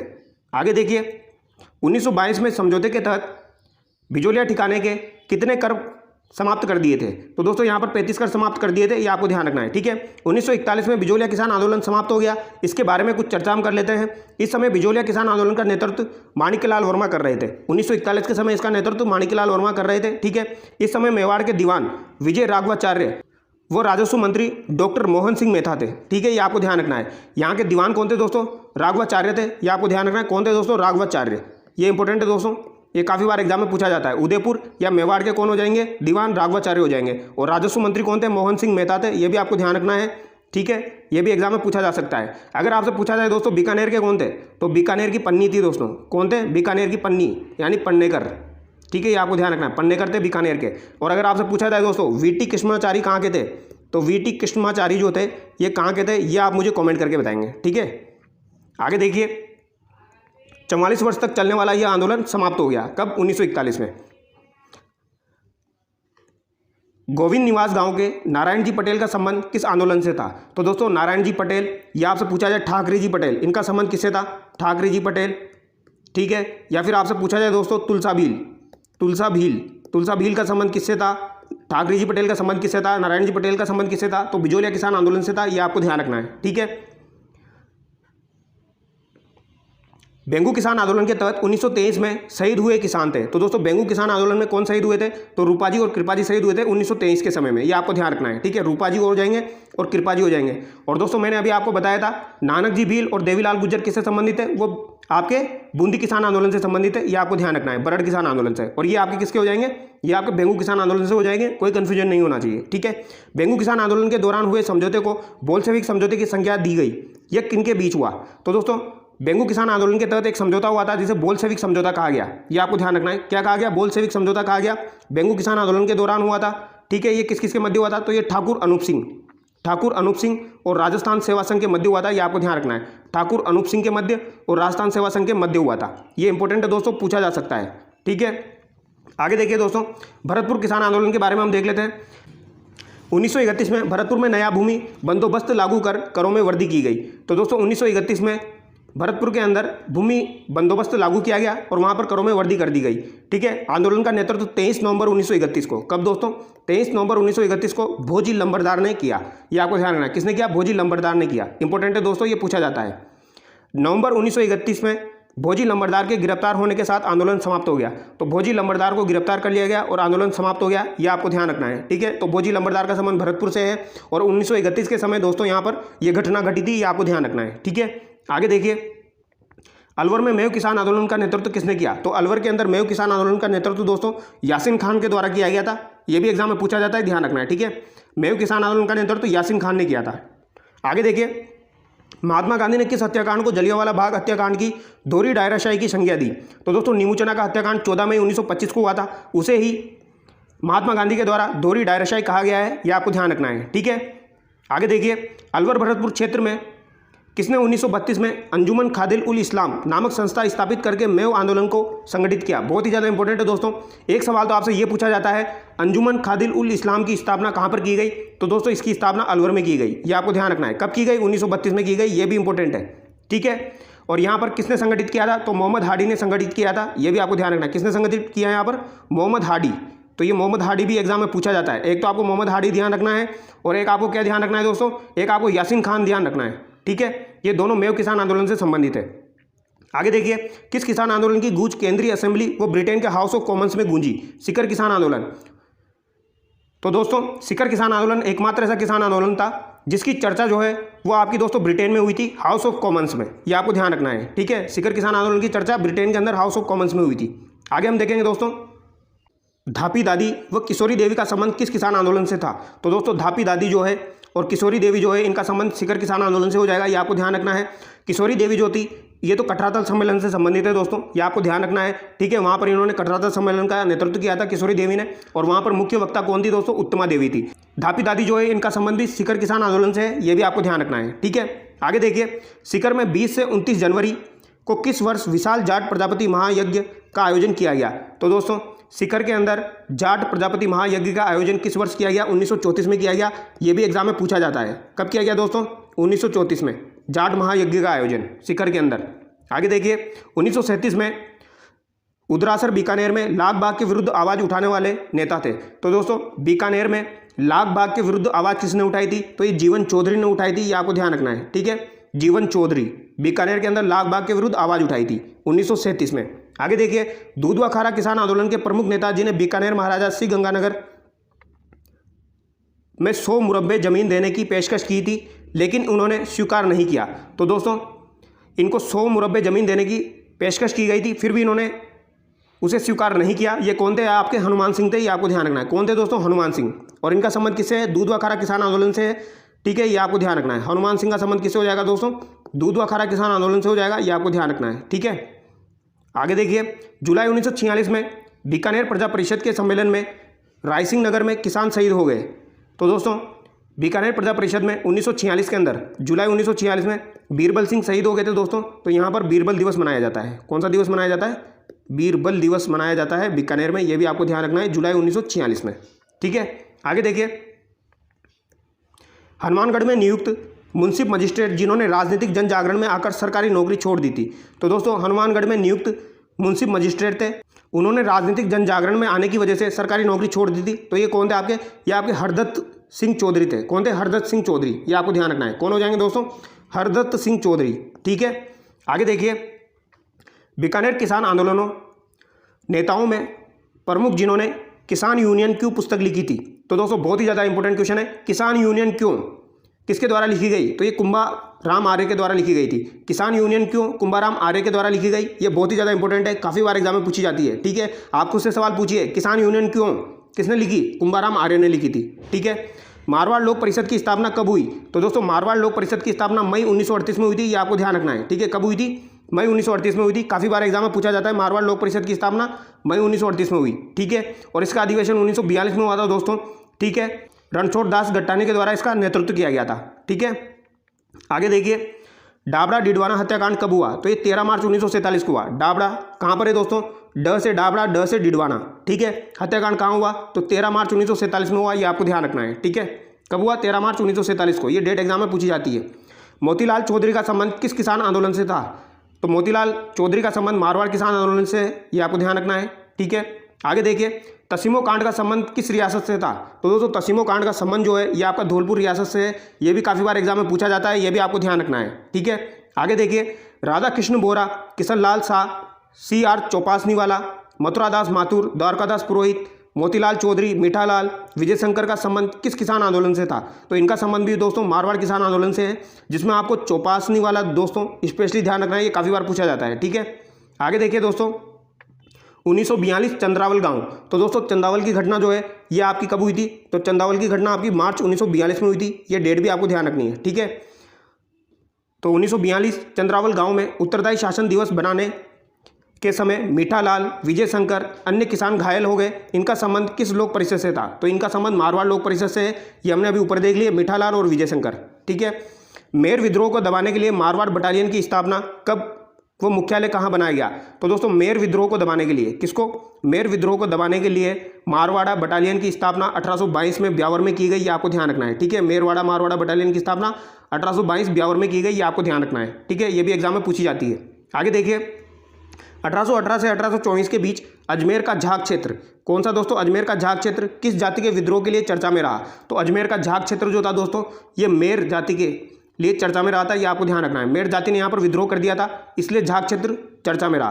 कौन सा क्षेत्र, झाग क्षेत्र। ठीक है, कहाँ पर ये, अजमेर में 1818 से 1824 के बीच में, ये भी पूछा जा सकता है। ठीक है, आगे देखिए, बहुत इंपॉर्टेंट क्वेश्चन है, क्वेश्चन नंबर 133, भीलों के द्वारा अपने क्षेत्रों से गुजरने वाले माल व यात्रियों से कौन सा कर वसूलते थे, तो दोस्तों भीलों का अपना एक क्षेत्र होता था, अगर उस क्षेत्र से कोई गुजरता था तो ये उनसे कर लिया करते थे, उस कर का नाम क्या था दोस्तों, बोलाई।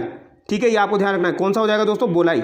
ये सवाल अभी आरपीएससी के एग्जाम 2024 में पूछा गया है दोस्तों, आरपीएससी एग्जाम 2024 में पूछा गया है, ये आपको ध्यान रखना है। ठीक है, RSM-SSB के द्वारा भी पूछा जाएगा, बोलाई क्या हो जाएगा दोस्तों, भीलों के द्वारा अपने क्षेत्रों से गुजरने वाले माल या यात्रियों से कर वसूला करते थे। ठीक है, तो क्या नाम हो जाएगा उसका, बोलाई हो जाएगा।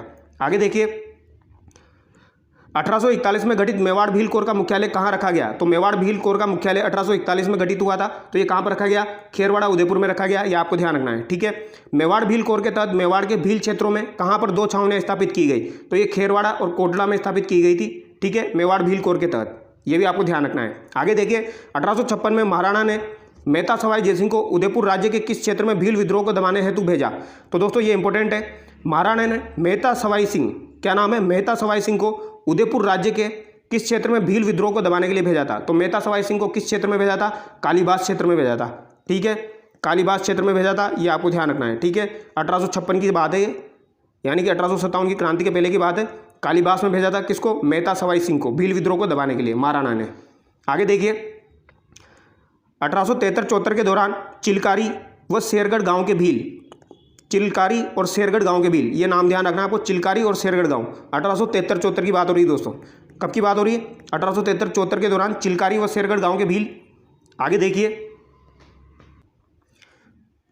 तो चिलकारी और शेरगढ़ गांव के भील छापामार गतिविधियों में लगातार विद्रोह कर रहे थे, यह किस राज्य के अंतर्गत आता था, तो दोस्तों ये बांसवाड़ा राज्य के अंतर्गत आता है, ये आपको ध्यान रखना है। ठीक है, चिलकारी और शेरगढ़ किस रियासत के अंतर्गत आता है, बांसवाड़ा के अंतर्गत आता है, ये आपको ध्यान रखना है। ठीक है, भीलों में जन जागृति लाने वाले गोविंद गिरी डूंगरपुर के किस गांव के निवासी थे, गोविंद गिरी जो थे दोस्तों डूंगरपुर के बेड़सा गांव के निवासी थे, ये आपको ध्यान रखना है। ठीक है, और गोविंद गिरी का संबंध किस परिवार से था, तो इनका संबंध बंजारा परिवार से हो जाएगा, ये आपको ध्यान रखना है। ठीक है, बंजारा थे ये, और इनका संबंध डूंगरपुर के बेड़सा गांव से, ये भी आपको ध्यान रखना है, बेड़सा के ये निवासी थे।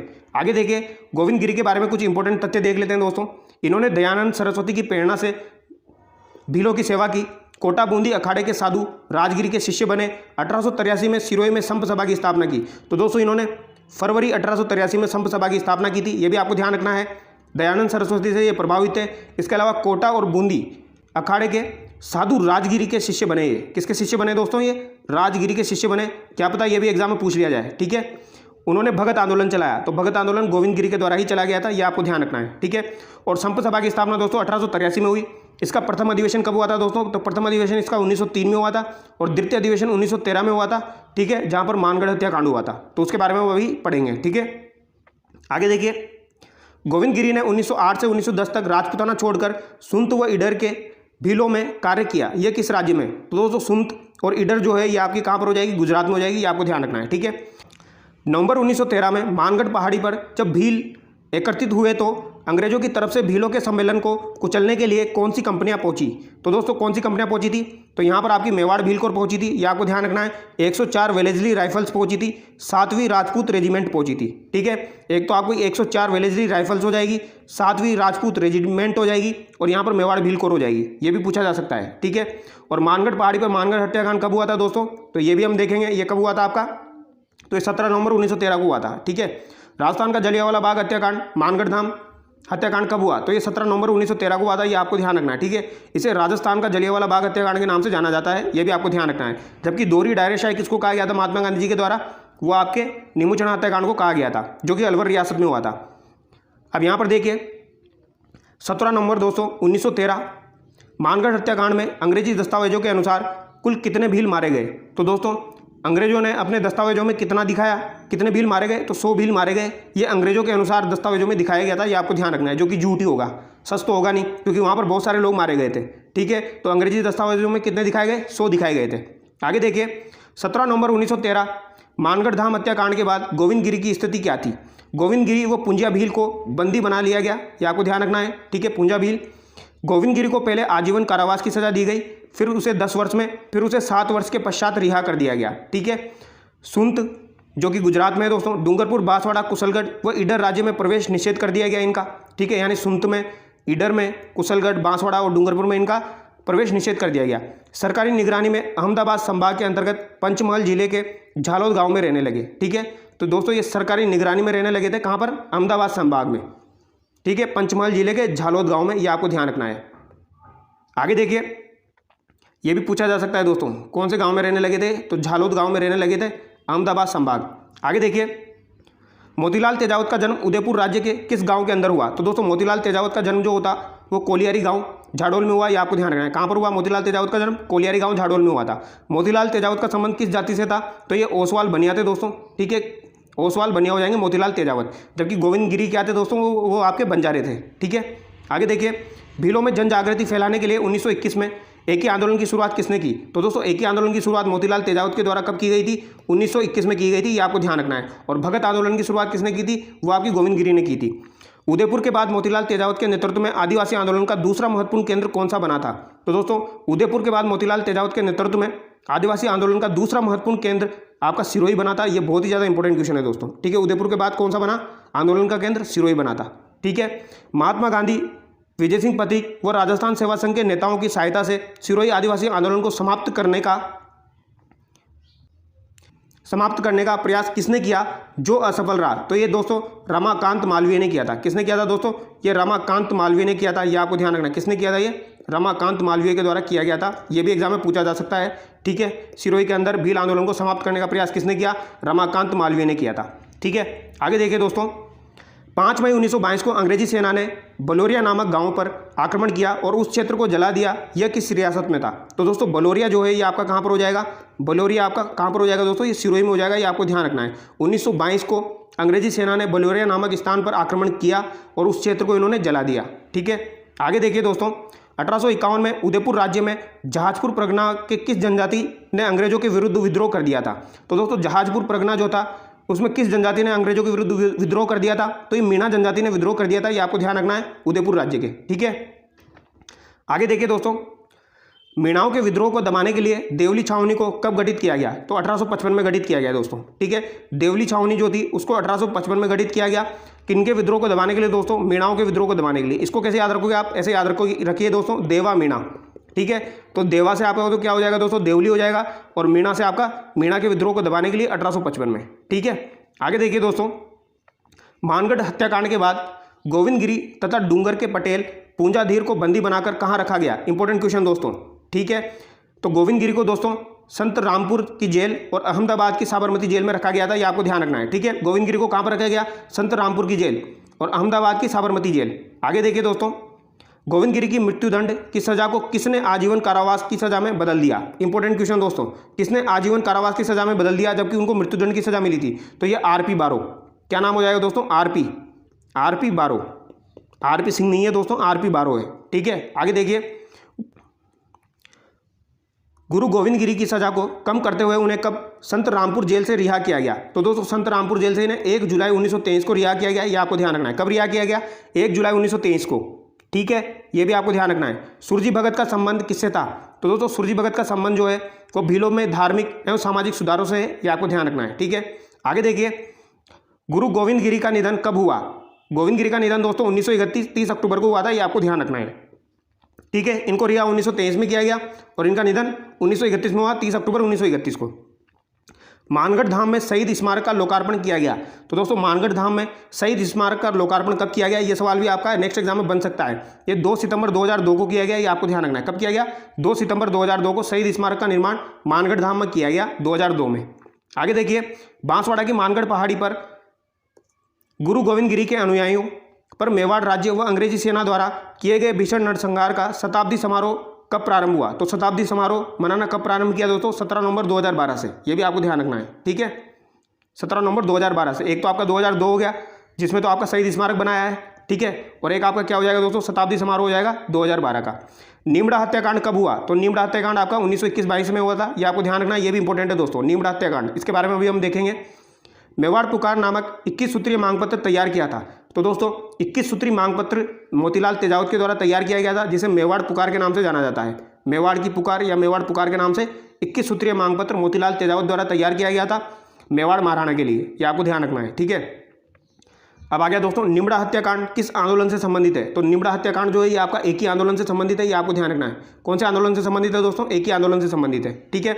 महात्मा गांधी ने मोतीलाल तेजावत द्वारा आंदोलन को वापस लेने के लिए उनके पास किसे भेजा, वापस दोस्तों एक इंपॉर्टेंट क्वेश्चन, मोतीलाल तेजावत जो थे इनके द्वारा आंदोलन वापस ले लिया जाए, इसके लिए महात्मा गांधी ने किसे भेजा, तो मणिलाल कोठारी को भेजा। तो म से तो आपका मोतीलाल हो जाएगा, मोतीलाल को समझाने के लिए किसे भेजा दोस्तों, मणिलाल को भेजा, यानी महात्मा गांधी जी ने मणि भेज दी, ठीक है, मोतीलाल तेजावत को समझाने के लिए, ये आपको ध्यान रखना है, ठीक है। आगे देखिए, ईडर राज्य की पुलिस ने खेड़ ब्रह्म गांव से श्री मोतीलाल तेजावत को कब गिरफ्तार किया, तो दोस्तों मोतीलाल तेजावत को ईडर राज्य की पुलिस ने गिरफ्तार किया था खेड़ ब्रह्मा से 3 जून 1929 को, यानी इन्हें 1929 को गिरफ्तार किया गया था, ये आपको ध्यान रखना है, ठीक है। गोविंद गिरी जो थे उन्हें संत रामपुर की जेल में डाला गया था, अहमदाबाद की जेल में डाला गया था, वो बात भी आपको ध्यान रखनी है, ठीक है। आगे देखिए, 1929 में मोतीलाल तेजावत को गिरफ्तार कर कहाँ रखा गया, तो दोस्तों मोतीलाल तेजावत को गिरफ्तार करके उदयपुर जेल में रखा गया, ये आपको ध्यान रखना है, ठीक है। मोतीलाल तेजावत का निधन हुआ, मोतीलाल तेजावत का निधन दोस्तों 1963 में हुआ, 5 दिसंबर 1963 को, ये आपको ध्यान रखना है, ठीक है। और इन्हें गिरफ्तार कब किया गया था, 1929 में। किस जनजाति के लोगों को पाबंद करने हेतु जयपुर रियासत में 1930 में जयराम पैसा कानून लागू किया गया था, तो दोस्तों 1930 में जयराम पैसा कानून लागू किया गया था, ठीक है, कुछ लोगों को पाबंद करने हेतु, तो ये मीणा जनजाति के लोग थे, ये आपको ध्यान रखना है, ठीक है। जयराम पैसा कानून रद्द कब हुआ, बहुत ही ज़्यादा इंपॉर्टेंट क्वेश्चन, 1952, काफ़ी बार एग्जाम में पूछा जाता है, कब हुआ ये रद्द, तो 1952 में हुआ था। आगे देखिए, किसकी अध्यक्षता में मीणा जाति का एक विशाल सम्मेलन अप्रैल 1944 में नीम का थाना में हुआ, तो ये संत मगन सागर जी के नेतृत्व में हुआ था, ये आपको ध्यान रखना है। अप्रैल 1944 में एक विशाल सम्मेलन हुआ था दोस्तों नीम के थाना में, ये आपको ध्यान रखना है, ठीक है, संत मगन सागर जी के नेतृत्व में। 28 अक्टूबर 1946 को मीणाओं का विशाल सम्मेलन कहाँ आयोजित हुआ, जिसमें चौकीदार मीणाओं ने चौकीदारी के काम से इस्तीफा देकर मुक्ति दिवस मनाया, तो दोस्तों ये बागावास में हुआ था, ठीक है, ये आपको ध्यान रखना है, कहाँ पर हुआ, बागावास में। तो दोस्तों चौकीदार मीणाओं ने इस्तीफा देकर इसे मुक्ति दिवस के रूप में मनाया था। एक और इंपॉर्टेंट क्वेश्चन दोस्तों, भगत आंदोलन शीर्षक के नाम से पुस्तक के लेखक है, तो भगत आंदोलन जो शीर्षक है उस नाम से पुस्तक के लेखक कौन है, वीके वशिष्ठ। काफ़ी बार एग्जाम में पूछा जाता है, आप सोचते होंगे ये क्वेश्चन कहाँ से पूछ लिया गया, तो भैया ये क्लास 9 से पूछा गया है, ठीक है। आगे देखिए, शेखावटी में 5 प्रमुख ठिकाने जिन्हें पंचपाणे के नाम से जाना जाता है, उनमें कौन कौन शामिल है दोस्तों, बिसाऊ, मलसीसर, मंडावा, नवलगढ़, ढूंढलोद। ठीक है। इन्हें कैसे याद रखोगे दोस्तों आप, यहाँ से सवाल इसी तरीके से पूछा जाता है, पंच पहाड़ों में कौन शामिल नहीं है, ठीक है। 2 बार ये क्वेश्चन आ चुका है, तो इसे कैसे याद रखोगे आप दोस्तों। एक तो आपका मंडावा हो जाएगा, मंडावा, और एक आपका हो जाएगा मलसीसर। तो मंडावा मलसीसर को बिसर जाओ, मंडावा मलसीसर को बिसर जाओ। और किसको याद करो दोस्तों, नवलगढ़ और ढूंढ लोथ को, ठीक है। नवलगढ़ और ढूंढ लोथ को याद करो, इस तरीके से आप याद रख सकते हो, ठीक है। आगे देखिए दोस्तों, अगला सवाल देखिए दोस्तों, जुलाई 1921 में मोतीलाल तेजावत ने भील आंदोलन कहां से प्रारंभ किया था। भील आंदोलन दोस्तों कोटड़ा उदयपुर से प्रारंभ हुआ था, यह आपको ध्यान रखना है। 1885 में सज्जन कीर्ति सुधारक नामक समाचार पत्र कहां से प्रकाशित होता था। तो सज्जन कीर्ति सुधारक नामक समाचार पत्र दोस्तों उदयपुर से प्रकाशित होता था, यह आपको ध्यान रखना है, ठीक है। कब होता था, 1885 में। अगला सवाल देखिए, 1885 में अंग्रेजी साप्ताहिक समाचार पत्र राजस्थान टाइम्स कहां से प्रकाशित होता था। तो दोस्तों साप्ताहिक समाचार पत्र था राजस्थान टाइम्स, ये कहां से प्रकाशित होता था, ये अजमेर से प्रकाशित होता था 1885 के समय में, ये आपको ध्यान रखना है, ठीक है। और सज्जन कीर्ति सुधारक भी 1885। आगे एक सवाल और देख लीजिए दोस्तों, केसरी सिंह बारड ने एडवर्ड सप्तम के राज्यरोहण में दिल्ली जाने से किस मेवाड़ महाराणा को चेतावनीरा चुंगटिया नामक 13 सोटे लिखकर रोका था। तो दोस्तों ये किसको रोका था, फतेह सिंह को रोका था। किसने रोका था, केसरी सिंह बारड ने 13 सोटे लिखे थे दोस्तों। कौन सी भाषा में लिखे थे, डिंगल भाषा में लिखे थे, ये आपको ध्यान रखना है। और ये कब की बात है दोस्तों, तो ये 1903 की बात है, ये भी आपको ध्यान रखना है, ठीक है। क्वेश्चन नंबर 178, कांग्रेस की स्थापना कब हुई। तो दोस्तों कांग्रेस की स्थापना कब हुई थी, तो ये 1885 में हुई थी। कब हुई थी, 28 दिसंबर 1885 को हुई थी, ये आपको ध्यान रखना है, ठीक है। कांग्रेस की स्थापना जब हुई थी, ये किसके द्वारा की गई थी, तो ये आपके ए.ओ. होम के द्वारा की गई थी, ये आपको ध्यान रखना है। किसके द्वारा की गई थी, ए.ओ. होम के द्वारा की गई थी। और यहाँ पर अध्यक्ष किसको बनाया गया था, ये भी एग्जाम में पूछा जाता है, तो ये व्योमेश बनर्जी को बनाया गया था, ये आपको ध्यान रखना है। किसको बनाया गया था, व्योमेश बनर्जी को, ठीक है। और यहाँ पर पहली विदेशी महिला अध्यक्ष कौन थी, तो पहली महिला विदेशी अध्यक्ष आपकी एनी बेसेंट हो जाएगी, ठीक है। एनी बेसेंट हो जाएगी, ये आपको ध्यान रखना है, ठीक है। ये भी एग्जाम में पूछा जाता है। और प्रथम स्वदेशी महिला अध्यक्ष कौन हो जाएगी, तो आपकी सरोजनी नायडू हो जाएगी। कौन हो जाएगी, सरोजनी नायडू, ठीक है। स्वदेशी महिला अध्यक्ष ये कहाँ से थी, ये यूपी से थी। और भारत की पहली महिला राज्यपाल भी यही रही है, ये आपको ध्यान रखना है। और अगर आपसे पूछा जाए दोस्तों भारत की पहली महिला मुख्यमंत्री कौन थी, तो पहली महिला मुख्यमंत्री आपकी सुचेता कृपलानी है, ये भी आपको ध्यान रखना है। कौन थी, सुचेता कृपलानी, ठीक है। ये एक्स्ट्रा इन्फॉर्मेशन है, आपको ध्यान रखना है। ये बेसिक क्वेश्चन सेट के एग्जाम में पूछे जाएंगे, ठीक है। और बाकी एग्जाम्स में भी पूछे जाएंगे। आगे देखिए, 1888 में कांग्रेस के किस अधिवेशन में अजमेर के गोपीनाथ माथुर किशन लाल हरविलास शारदा राज्य के प्रतिनिधि के रूप में बनकर गए थे। तो दोस्तों ये दिल्ली अधिवेशन में, ठीक है, राज्य के प्रतिनिधि के रूप में बनकर गए थे, ये आपको ध्यान रखना है, ठीक है। आगे देखिए, राजपूताना मध्य भारत सभा नामक राजनीतिक संस्था की स्थापना गणेश शंकर विद्यार्थी, विजय सिंह पथिक, जमनालाल बजाज, चांदकरण शारदा, गिरधर शर्मा, स्वामी नरसिंह देव सरस्वती ने कहां पर की थी। तो दोस्तों राजपूताना मध्य भारत सभा की स्थापना 1918 में हुई थी, यह आपको ध्यान रखना है। कहां पर की गई थी, तो दिल्ली चांदनी चौक स्थित मारवाड़ी पुस्तकालय में की गई थी, यह आपको ध्यान रखना है, काफी इंपॉर्टेंट है दोस्तों, ठीक है। कहां पर की गई थी, दिल्ली चांदनी चौक स्थित मारवाड़ी पुस्तकालय में। आगे देखिए, राजपूताना मध्य भारत सभा के हुए अधिवेशन के बारे में कथन बताइए। तो दोस्तों राजपूताना मध्य भारत सभा के 4 अधिवेशन हुए थे, ठीक है। तो दोस्तों पहला अधिवेशन तो आपका कहां पर हुआ था, पहला अधिवेशन आपका दिल्ली में हो जाएगा, ठीक है। दूसरा अधिवेशन कहां पर हुआ दोस्तों, दूसरा अधिवेशन आपका दिसंबर 1919 में कहां पर हुआ, अमृतसर में हुआ था, ये आपको ध्यान रखना है, ये एग्जाम में पूछा जाता है, ठीक है। और तीसरा अधिवेशन कहां पर हुआ, जो कि बहुत ज्यादा इंपॉर्टेंट है, ये आपका मार्च 1920 में अजमेर में हुआ था, ये आपको ध्यान रखना है, ठीक है। ये अजमेर राजस्थान में हुआ था। और चौथा अधिवेशन कहां पर हुआ दोस्तों, चौथा अधिवेशन दिसंबर 1920 में नागपुर में हुआ था, ये आपको ध्यान रखना है, ठीक है। ये भी इंपॉर्टेंट है, यानी कि पहला दिल्ली हो जाएगा, दूसरा आपका पूछा जाता है अमृतसर, तीसरा आपका अजमेर हो जाएगा, चौथा आपका नागपुर हो जाएगा। इसके टोटल 4 अधिवेशन हुए थे, ठीक है। आगे देखिए, मार्च 1920 में राजपूताना मध्य भारत सभा के तीसरे अधिवेशन की अध्यक्षता किसने की थी। तो दोस्तों तीसरा अधिवेशन जो कि अजमेर में हुआ था मार्च 1920 में, इसकी अध्यक्षता जमनालाल बजाज के द्वारा की गई थी, ये आपको ध्यान रखना है, वेरी वेरी इंपॉर्टेंट, ठीक है। आगे देखिए, दिसंबर 1920 में राजपूताना मध्य भारत सभा के चौथे अधिवेशन नागपुर में निर्वाचित हुए अध्यक्ष नरसिंह चिंतामणि केलकर जब नागपुर नहीं पहुंच सके तो उनकी अध्यक्षता किसने की थी।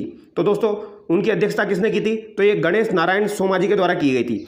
यानी कि यहाँ पर अध्यक्ष किसको बनाया जाना था, नरसिंह चिंतामणि को बनाया जाना था, ठीक है। बट वो नहीं पहुँच पाए तो फिर किसको बनाया गया, तो गणेश नारायण सोमाजी को बनाया गया, ये आपको ध्यान रखना है, ठीक है। किसको बनाया गया, गणेश नारायण सोमाजी को बनाया गया, जो कि नागपुर में हुआ था चौथा अधिवेशन। तो ये सवाल आपसे पूछा जा सकता है, कौन वहाँ पर नहीं पहुँच पाए थे? नरसिंह चिंतामणि। और किसको बनाया गया? गणेश नारायण सोमाजी को बनाया गया। ये आपको ध्यान रखना है, ठीक है। आगे देखते हैं दोस्तों, विजय सिंह पथिक, राम नारायण चौधरी तथा हरिभाऊ किंकर ने मिलकर वर्धा में राजस्थान सेवा संघ की स्थापना कब की? तो दोस्तों राजस्थान सेवा संघ की स्थापना 1919 में की थी। ये आपको ध्यान रखना है। किसके द्वारा की गई थी?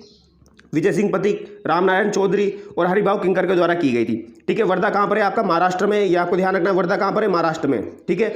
वर्धा से विजय सिंह पथिक के द्वारा राजस्थान केसरी नामक समाचार पत्र निकाला गया था। ये भी आपको ध्यान रखना है, ठीक है। केसरी नामक समाचार पत्र निकाला गया था वर्धा से, ठीक है। और नवीन राजस्थान अजमेर से निकाला गया था।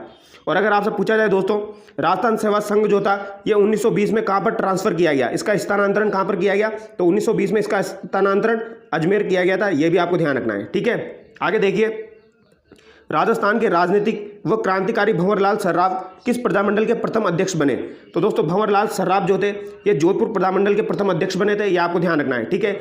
जोधपुर प्रजामंडल के संस्थापक कौन हो जाएंगे दोस्तों? आपके जय नारायण व्यास हो जाएंगे। ये आपको ध्यान रखना है। जोधपुर प्रजामंडल की स्थापना 1934 में हुई थी और यहाँ पर अध्यक्ष भंवरलाल सर्राफ को बनाया गया था, ठीक है। ये आपको ध्यान रखना है। आगे देखते हैं दोस्तों, अंग्रेजों की राय बहादुर की उपाधि लौटाने वाले जयपुर के क्रांतिकारी थे। तो ये जमनालाल बजाज हो जाएंगे जिन्होंने राय बहादुर की उपाधि लौटा दी थी दोस्तों। ये आपको ध्यान रखना है, ठीक है। अगला देखिए दोस्तों, 15 मार्च 1921 को अजमेर में द्वितीय राजनीतिक सम्मेलन की अध्यक्षता किसने की, जिसमें मोतीलाल नेहरू भी उपस्थित थे? तो दोस्तों इसकी अध्यक्षता मौलाना शौकत अली के द्वारा की गई थी। ये आपको ध्यान रखना है, ठीक है। अजमेर में जो 1921 में राजनीतिक सम्मेलन हुआ था उसकी अध्यक्षता मौलाना शौकत अली के द्वारा की गई थी। ये आपको ध्यान रखना है, ठीक है। यहाँ से इसी प्रकार के सवाल पूछे जाते हैं दोस्तों, संस्थापक कौन था, अध्यक्ष कौन था, ठीक है, उपाध्यक्ष कौन था, स्थापना कब हुई थी, इसी तरीके के सवाल यहाँ से पूछे जाते हैं। आगे देखिए, अंग्रेजों ने जर्मनी से संधि वार्ता में भाग लेने के लिए भारत के प्रतिनिधित्व करने हेतु पेरिस किसे भेजा था? तो दोस्तों पेरिस जो भेजा था भारत के प्रतिनिधित्व के रूप में, तो ये गंगा सिंह को भेजा था। ये आपको ध्यान रखना है, ठीक है। आगे देखिए, 1921 में नरेंद्र मंडल की स्थापना किसने की, जिसकी अध्यक्षता वायसराय ने की थी? तो दोस्तों नरेंद्र मंडल की स्थापना गंगा सिंह के द्वारा की गई थी। ये आपको ध्यान रखना है। कब की गई थी? 1921 में की गई थी। 1921 भी एग्जाम में पूछा जाता है, गंगा सिंह एग्जाम में पूछा जाता है। अध्यक्षता किसने की थी दोस्तों? ये इंपॉर्टेंट है। अध्यक्षता यहाँ पर वायसराय के द्वारा की गई थी। किसके द्वारा की गई थी? वायसराय के द्वारा। स्थापना गंगा सिंह ने की थी बट अध्यक्षता वायसराय के द्वारा की गई थी, ठीक है, याद रह जाएगा। आगे देखिए दोस्तों, स्वदेशी वस्त्र पहनने तथा तिलक स्वराज्य कोष में चंदा देने के कारण राजस्थान की किस रियासत के राजा ने शिव मूर्ति सिंह संपूर्णानंद आनंद वर्मा को सरकारी नौकरी से निलंबित कर दिया था? तो दोस्तों ये बीकानेर के जो राजा थे उन्होंने शिव मूर्ति सिंह, संपूर्णानंद और आनंद वर्मा को सरकारी नौकरी से निलंबित कर दिया था। ये आपको ध्यान रखना है, ठीक है। स्वदेशी वस्त्र पहनने के चक्कर में और तिलक स्वराज्य कोष में चंदा देने के कारण। तो ये इंपॉर्टेंट है दोस्तों, यानी कि ये आंदोलन में भाग ले रहे थे, स्वदेशी वस्त्र पहन रहे थे, तिलक स्वराज्य कोष में चंदा दे रहे थे। तो दोस्तों ये राजा को पसंद नहीं आया और राजा ने इनको सरकारी नौकरी से निलंबित कर दिया, ठीक है। किस किस को? शिव मूर्ति सिंह, संपूर्णानंद और आनंद वर्मा। आगे देखिए, उदयपुर महाराणा फतेह सिंह अंग्रेजों के कहने पर किसे 28 जुलाई 1921 को उदयपुर का शासन दे देते हैं? तो दोस्तों फतेह सिंह अंग्रेजों के कहने पर 1921 में उदयपुर का शासन किसे दे देते हैं? भूपाल सिंह को दे देते हैं दोस्तों। ये आपको ध्यान रखना है, ठीक है। भूपाल सिंह के बारे में भी हम आगे पढ़ेंगे। आगे देखिए, फतेह सिंह के बाद शासक बने भोपाल सिंह ने अंग्रेज सरकार की इच्छानुसार मंत्रिमंडल बनाया। उसमें राजस्व विभाग किसे सौंपा गया? तो दोस्तों इसमें राजस्व विभाग जो है ये मिस्टर ट्रेंच को सौंपा गया था। ये आपको ध्यान रखना है, ठीक है। ये इंपॉर्टेंट है, ये पूछा जा सकता है दोस्तों, ठीक है। भोपाल सिंह जब राजा बने तो मंत्रिमंडल बनाया गया, तो उसमें राजस्व विभाग मिस्टर ट्रेंच को सौंपा गया था, ठीक है। आगे देखिए, 1949 में जोधपुर रियासत का विलय राजस्थान एकीकरण के किस चरण में हुआ? तो दोस्तों जोधपुर रियासत का विलय राजस्थान के एकीकरण में चौथे चरण में हुआ था, ठीक है। ये एकीकरण का क्वेश्चन आ गया यहाँ पर, ये आपको ध्यान रखना है, चौथे चरण में हुआ था, ठीक है। जोधपुर का विलय वरद राजस्थान में। आगे देखिए, बीकानेर में जन जागृति लाने वाले सर्वप्रथम चूरू के क्रांतिकारी थे। तो दोस्तों चूरू के क्रांतिकारी जो कि बीकानेर में जन जागृति लाने वाले सर्वप्रथम, ये इंपॉर्टेंट है दोस्तों, जहां पर भी सर्वप्रथम पूछा जाता है वो इंपॉर्टेंट हो जाता है, ठीक है। तो ये कौन थे? स्वामी गोपाल दास। ये आपको ध्यान रखना है, ठीक है। एक बार फिर से बता देता हूं, बीकानेर में जन जागृति लाने वाले सर्वप्रथम चूरू के क्रांतिकारी कौन थे? तो ये स्वामी गोपाल दास थे, ठीक है, बीकानेर के अंदर। आगे देखिए, 1936 में बीकानेर प्रजामंडल की स्थापना मग्गाराम वैद ने कहाँ की? तो दोस्तों मग्गाराम वैद के द्वारा 1936 में बीकानेर प्रजामंडल की स्थापना की गई थी। कहाँ पर? कलकत्ता के अंदर। ये आपको ध्यान रखना है, ठीक है। 1936 ध्यान रखना है, ठीक है। और इनके सहायक कौन थे दोस्तों? रघुवर दयाल गोयल। ये भी आपको ध्यान रखना है। इनके सहायक कौन हो जाएंगे? रघुवर दयाल गोयल हो जाएंगे। ये आपको ध्यान रखना है, ठीक है। आगे देखिए, 1946 में महाराजा गंगा सिंह की मृत्यु के बाद बीकानेर के नए शासक बने थे। तो दोस्तों गंगा सिंह की मृत्यु हो गई थी, तो बीकानेर के नए शासक कौन बने थे? शार्दुल सिंह बने थे। ये आपको ध्यान रखना है, ठीक है, 1946 में। ये आपको ध्यान रखना है, ये इंपॉर्टेंट है, ठीक है। आगे देखिए, किस वर्ष बीकानेर एक्ट पास करके द्विसदनीय व्यवस्थापिका राज्यसभा व धारासभा हाईकोर्ट लोक सेवा आयोग की स्थापना की गई? तो दोस्तों ये 1947 में की गई थी, ठीक है। द्विसदनीय व्यवस्थापिका राज्यसभा, धारासभा, हाईकोर्ट और लोक सेवा आयोग की स्थापना कब की गई थी? तो 1947 में की गई थी, बीकानेर एक्ट पास करके। ये आपको ध्यान रखना है, ठीक है। आगे देखिए, 28 अप्रैल 1947 को बीकानेर के प्रतिनिधि के रूप में किसे संविधान निर्मात्री सभा में प्रशासनिक अधिकारी के रूप में नियुक्त किए गए? तो दोस्तों ये मैंने आपको बताया था, बीकानेर की पन्नी, तो ये आपके हो जाएंगे के.एम. पणिकर। ये आपको ध्यान रखना है, कौन हो जाएंगे? बीकानेर की पन्नी यानी के.एम. पणिकर, ठीक है। 28 अप्रैल 1947 को बीकानेर से ये प्रशासनिक अधिकारी के रूप में नियुक्त किए गए थे, ठीक है। आगे देखिए दोस्तों, भारत के संविधान निर्माण में बीकानेर से प्रत्यक्ष तौर पर सदस्य के रूप में भाग लिया। तो दोस्तों संविधान निर्माण में बीकानेर से प्रत्यक्ष तौर पर सदस्य के रूप में भाग किसने लिया था? ये जसवंत सिंह ने लिया। इंपॉर्टेंट है दोस्तों, वेरी वेरी इंपॉर्टेंट है, ठीक है, ध्यान रखना है। बीकानेर से प्रत्यक्ष तौर पर सदस्य के रूप में भाग किसने लिया था? तो जसवंत सिंह के द्वारा लिया गया था। इंपॉर्टेंट है दोस्तों, ठीक है। आगे देखिए, भारत और पाक विभाजन के लिए माउंटबेटन योजना कब बनी? तो माउंटबेटन योजना दोस्तों 3 जून 1947 को बनी थी। ये आपको ध्यान रखना है, कब बनी? 3 जून 1947 को। ये आपके बुक में दिया हुआ है, तो पूछा जा सकता है। आगे देखिए, बीकानेर राज्य के महाराजा जिन्होंने भारतीय संघ में सम्मिलित होने के लिए हस्ताक्षर किए, तो ये आपके कौन हो जाएंगे? शार्दुल सिंह हो जाएंगे, ठीक है। जसवंत सिंह के बाद ये राजा बने। आगे देखिए, जैसलमेर प्रजामंडल के बारे में कुछ इंपॉर्टेंट तथ्य देख लेते हैं दोस्तों। जैसलमेर का पहला समाचार पत्र विजय 1920 में प्रारंभ हुआ। तो दोस्तों विजय नामक समाचार पत्र जैसलमेर का पहला समाचार पत्र था, ये आपको ध्यान रखना है, जो कि 1920 में प्रकाशित हुआ था। वेरी वेरी इंपॉर्टेंट, ठीक है। 1932 में माहेश्वरी समाज नवयुवक मंडल का गठन किया गया। तो 1932 में दोस्तों माहेश्वरी समाज नवयुवक मंडल का गठन भी किया गया था। ये आपको ध्यान रखना है, ठीक है। आगे देखते हैं दोस्तों, जैसलमेर प्रजामंडल की स्थापना दोस्तों 1945 में मीठालाल व्यास ने जोधपुर में जैसलमेर प्रजामंडल की स्थापना की। तो दोस्तों जैसलमेर प्रजामंडल की स्थापना कहां पर की गई थी? जैसलमेर में नहीं की गई। कहां पर की गई? जोधपुर में की गई। जैसलमेर प्रजामंडल की स्थापना जोधपुर में की गई। कब की गई? 1945 में की गई। किसके द्वारा की गई थी दोस्तों? मीठालाल व्यास के द्वारा, ठीक है।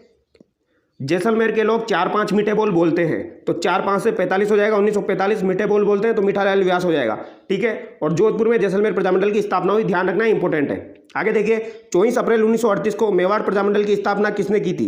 तो दोस्तों मेवाड़ प्रजामंडल की स्थापना कब हुई थी? 24 अप्रैल 1938 को हुई थी। डेट ध्यान रखनी है। किसके द्वारा की गई थी? माणिक्य लाल वर्मा के द्वारा की गई थी। वेरी वेरी इंपॉर्टेंट, ठीक है। और यहाँ पर अध्यक्ष किसको बनाया गया था? तो बलवंत सिंह मेहता को अध्यक्ष बनाया गया था। किसको अध्यक्ष बनाया गया? बलवंत सिंह मेहता को अध्यक्ष बनाया गया था। इंपॉर्टेंट है, ठीक है। बलवंत सिंह मेहता को यहाँ पर अध्यक्ष बनाया गया था। और अगर आपसे पूछा जाए 1941 का जो अधिवेशन हुआ था दोस्तों मेवाड़ का, उसमें अध्यक्ष किसको बनाया गया? तो वहां पर वापस माणिक्यलाल वर्मा अध्यक्ष बन जाते हैं, ठीक है। आगे देखिए, 1938 में मेवाड़ प्रजामंडल की स्थापना के बाद मेवाड़ के प्रधानमंत्री धर्म नारायण ने इसे गैर कानूनी संस्था घोषित किया। बाद में इस पर प्रतिबंध कब हटाया गया? तो ये 1941 में हटाया गया, ठीक है। ये भी इंपॉर्टेंट है दोस्तों। 1938 में जब मेवाड़ प्रजामंडल की स्थापना हुई थी, तो मेवाड़ के प्रधानमंत्री थे धर्म नारायण। क्या नाम था दोस्तों? धर्म नारायण, ठीक है। ये नाम आपको ध्यान रखना है। धर्म नारायण ने इसे क्या किया? गैर कानूनी घोषित कर दिया। और इसे प्रतिबंध कब हटाया फिर दोबारा? तो 1941 में इसे प्रतिबंध हटाया गया था। ये आपको ध्यान रखना है। आगे देखिए दोस्तों, जब मेवाड़ प्रजामंडल पर प्रतिबंध लगा, तब माणिक्यलाल वर्मा मेवाड़ छोड़कर कहां चले गए थे? तो दोस्तों जब प्रतिबंध लगा था, तो माणिक्यलाल वर्मा मेवाड़ छोड़ चुके थे, तो ये कहां पर चले गए थे? अजमेर चले गए थे। ये आपको ध्यान रखना है, ठीक है। और 1941 में वापस प्रतिबंध हटाता, तो ये सवाल पूछा जा सकता है दोस्तों। राजपूताना मध्य भारत सभा की स्थापना कब हुई? तो 1918 में हुई दोस्तों। इसके 4 अधिवेशन हुए थे। पहला आपका दिल्ली में हो जाएगा, दूसरा आपका अमृतसर में हो जाएगा, तीसरा अजमेर में हो जाएगा, और चौथा नागपुर में हो जाएगा, ठीक है। ये हम डिस्कस कर चुके हैं। आगे देखिए दोस्तों, 1931 में गठित जयपुर प्रजामंडल राजनीति में प्रवेश कब किया? तो दोस्तों जयपुर प्रजामंडल की स्थापना 1931 में हुई थी। किसके द्वारा की गई थी? कपूर चंद पाटने के द्वारा की गई थी, ठीक है। कपूर चंद पाटने के द्वारा की गई थी। ये आपको ध्यान रखना है। बट जयपुर प्रजामंडल जो था उसने राजनीति में प्रवेश कब किया? तो ये 1938 में किया था। ये आपको ध्यान रखना है, ठीक है। जयपुर प्रजामंडल का जो है 1938 में अधिवेशन हुआ था दोस्तों। और 1938 में जो अधिवेशन हुआ था उसकी अध्यक्षता जमनालाल बजाज ने की थी। किसने की थी? जमनालाल बजाज के द्वारा की गई थी। ये भी आपको ध्यान रखना है, ठीक है। ये भी वेरी वेरी इंपॉर्टेंट है, एग्जाम में पूछा जाता है। अभी आरपीसी के द्वारा पूछा गया था। आगे देखिए, प्रजामंडल की स्थापना के बारे में देख लेते हैं। मारवाड़ प्रजामंडल की स्थापना दोस्तों 1934 में हुई थी। ये आपको ध्यान रखना है, ठीक है, इंपॉर्टेंट है। कोटा प्रजामंडल की स्थापना दोस्तों 1939 में हुई थी, ठीक है। किसने की थी? नेनूराम शर्मा के द्वारा। आगे देखिए, उदयपुर प्रजामंडल की स्थापना यानी मेवाड़ प्रजामंडल की स्थापना 24 अप्रैल 1938 को हो जाएगी, ठीक है। बीकानेर प्रजामंडल की स्थापना 1936 में हुई थी। और दोस्तों धौलपुर प्रजामंडल जो है उसकी स्थापना भी 1936 में हुई थी। ये आपको ध्यान रखना है, ठीक है। जैसलमेर प्रजामंडल की स्थापना कब हुई दोस्तों? तो ये आपकी 1945 में हुई थी। सिरोही प्रजामंडल की स्थापना 1939 में हुई थी। इसके बारे में हम देखेंगे दोस्तों, किसके द्वारा की गई थी? ये गोकुल भाई भट्ट के द्वारा की गई थी। गोकुल भाई भट्ट के द्वारा की गई थी, ठीक है। भरतपुर प्रजामंडल की स्थापना 1938 में हुई। अलवर प्रजामंडल की स्थापना भी दोस्तों 1938 में हुई थी, ठीक है। 1938 में काफ़ी सारे प्रजामंडल की स्थापना हुई थी, ये आपको ध्यान रखना है, ठीक है। और सिरोही प्रजामंडल जो है दोस्तों, इसकी स्थापना 1939 को गोकुल भाई भट्ट के द्वारा की गई थी। सिरोही प्रजामंडल का जो प्रशासन था दोस्तों, वो किसको सौंपा गया था? तो ये मुंबई को सौंपा गया था, ये आपको ध्यान रखना है। किसको सौंपा गया था? बम्बई को सौंपा गया था, ठीक है। आगे देखिए, राजस्थान में जन आंदोलन सर्वप्रथम किस रियासत से प्रारंभ हुआ? इंपॉर्टेंट क्वेश्चन दोस्तों। राजस्थान में जन आंदोलन सर्वप्रथम जोधपुर रियासत से प्रारंभ हुआ था। वेरी वेरी इंपॉर्टेंट है, ध्यान रखना है, ठीक है। मारवाड़ लोक परिषद को कब गैर कानूनी घोषित किया गया? तो दोस्तों मारवाड़ लोक परिषद को मार्च 1940 में गैर कानूनी घोषित किया गया था, ये आपको ध्यान रखना है, ठीक है। आगे देखिए, मारवाड़ रियासत में सुभाष चंद्र बोस का आगमन कब हुआ? तो दोस्तों मारवाड़ रियासत के अंदर सुभाष चंद्र बोस का आगमन कब हुआ? जनवरी 1938 को। वेरी वेरी इंपॉर्टेंट है दोस्तों, ठीक है, ध्यान रखना है, जनवरी 1938, ठीक है। सुभाष चंद्र बोस का आगमन मारवाड़ रियासत में 1938 में हुआ था, ये आपको ध्यान रखना है, ठीक है। सुभाष चंद्र बोस से रिलेटेड कुछ बातें मैं आपको बता देता हूं दोस्तों। 2 अधिवेशन आपको ध्यान रखने हैं। एक अधिवेशन कौन सा है दोस्तों? एक तो आपका लाहौर अधिवेशन है। कौन सा अधिवेशन है? लाहौर अधिवेशन आपको ध्यान रखना है, जो कि कब हुआ था दोस्तों? 1929 में हुआ था, ठीक है। इसकी अध्यक्षता किसने की थी? इसकी अध्यक्षता जवाहरलाल नेहरू के द्वारा की गई थी, ठीक है, जवाहरलाल नेहरू के द्वारा की गई थी। पर यहाँ पर सुभाष चंद्र बोस जो थे दोस्तों, यहाँ पर सुभाष चंद्र बोस ने क्या किया था दोस्तों? तो इन्होंने यहाँ पर स्वराज्य की मांग की थी, ये आपको ध्यान रखना है, स्वराज्य की मांग की थी। तो ये एग्जाम में पूछा जाता है, किस प्रजामंडल के दौरान स्वराज्य की मांग की गई थी दोस्तों? तो ये आपको ध्यान रखना है, स्वराज्य की मांग जो की गई थी वो लाहौर अधिवेशन के दौरान सुभाष चंद्र बोस के द्वारा की गई थी। और एक अधिवेशन दोस्तों आपका कब हुआ? 1938 में। ये कौन सा अधिवेशन था? ये हीरापुरा अधिवेशन था, जो कि कहाँ पर हुआ था आपका दोस्तों? हीरापुरा अधिवेशन, ये आपका गुजरात में हुआ था, ठीक है। और हीरापुरा अधिवेशन जो हुआ था दोस्तों, इसकी अध्यक्षता किसने की थी? इसकी अध्यक्षता आपके कौन हो जाएंगे? सुभाष चंद्र बोस हो जाएंगे, ये आपको ध्यान रखना है, ठीक है। सुभाष चंद्र बोस ने इसकी अध्यक्षता की थी, ठीक है। लाहौर की तो जवाहरलाल नेहरू के द्वारा की गई, और हीरापुरा का जो अधिवेशन हुआ उसकी अध्यक्षता सुभाष चंद्र बोस के द्वारा की गई, ये आपको ध्यान रखना है, ठीक है। आगे देखिए, फूलचंद बाफना, शिवदयाल, तुलसीदास राठी किस लोक परिषद के डिक्टेटर थे जिन्हें गिरफ्तार किया गया? तो दोस्तों ये मारवाड़ लोक परिषद, ठीक है। फूलचंद बाफना, शिवदयाल, तुलसीदास का संबंध किससे? मारवाड़ से, ये आपको ध्यान रखना है, ठीक है। रमा देवी, कृष्णा कुमारी, दयावंती, सावित्री देवी माथुर, सूरज देवी माथुर का संबंध किस प्रजामंडल आंदोलन से था? तो दोस्तों इनका संबंध जो है ये जोधपुर प्रजामंडल आंदोलन से है, ये आपको ध्यान रखना है, ठीक है। रमा देवी का, कृष्णा कुमारी, दयावंती, सावित्री देवी माथुर, सूरज देवी माथुर, ठीक है। आगे देखते हैं दोस्तों, जून 1947 में जोधपुर के महाराजा उमेश सिंह की मृत्यु के बाद नए शासक कौन बने? तो दोस्तों यहाँ पर हनुमंत सिंह बने थे। कौन बने थे दोस्तों? हनुमंत सिंह, ये आपको ध्यान रखना है, हनुमंत सिंह बने थे, ठीक है। यहाँ पर हनुमंत सिंह लिखा हुआ है, हनुमंत सिंह बने थे, ये आपको ध्यान रखना है, ठीक है। आगे देखिए, राजस्थान के स्वतंत्रता संघर्ष को 3 चरणों में विभाजित किया जाता है। कौन कौन से चरण है वो हम देख लेते हैं। प्रथम चरण जो है आपका वो कौन सा है दोस्तों? 1927 ईस्वी से पूर्व का, ठीक है। इसे सामाजिक और मानवतावादी समस्याओं पर केंद्रित था, ये माना जाता है, ठीक है। दूसरा चरण आपका 1927 से 1938। 1927 में all India state peoples conference की स्थापना हुई, ठीक है। 1927 में all India state peoples conference की स्थापना हुई थी, ये आपको ध्यान रखना है, ये पूछा जा सकता है 1927 में, ठीक है। आगे देखिए दोस्तों, इसका जो तीसरा चरण है दोस्तों 1938 से 1949। 1938 में हीरापुरा कांग्रेस अधिवेशन के बाद प्रजामंडल आंदोलन शुरू हुए, ये आपको ध्यान रखना है, ठीक है। और इसकी अध्यक्षता किसने की थी? सुभाष चंद्र बोस के द्वारा की गई थी। स्वराज्य की मांग कब की गई थी? लाहौर अधिवेशन में 1929 में की गई, ठीक है।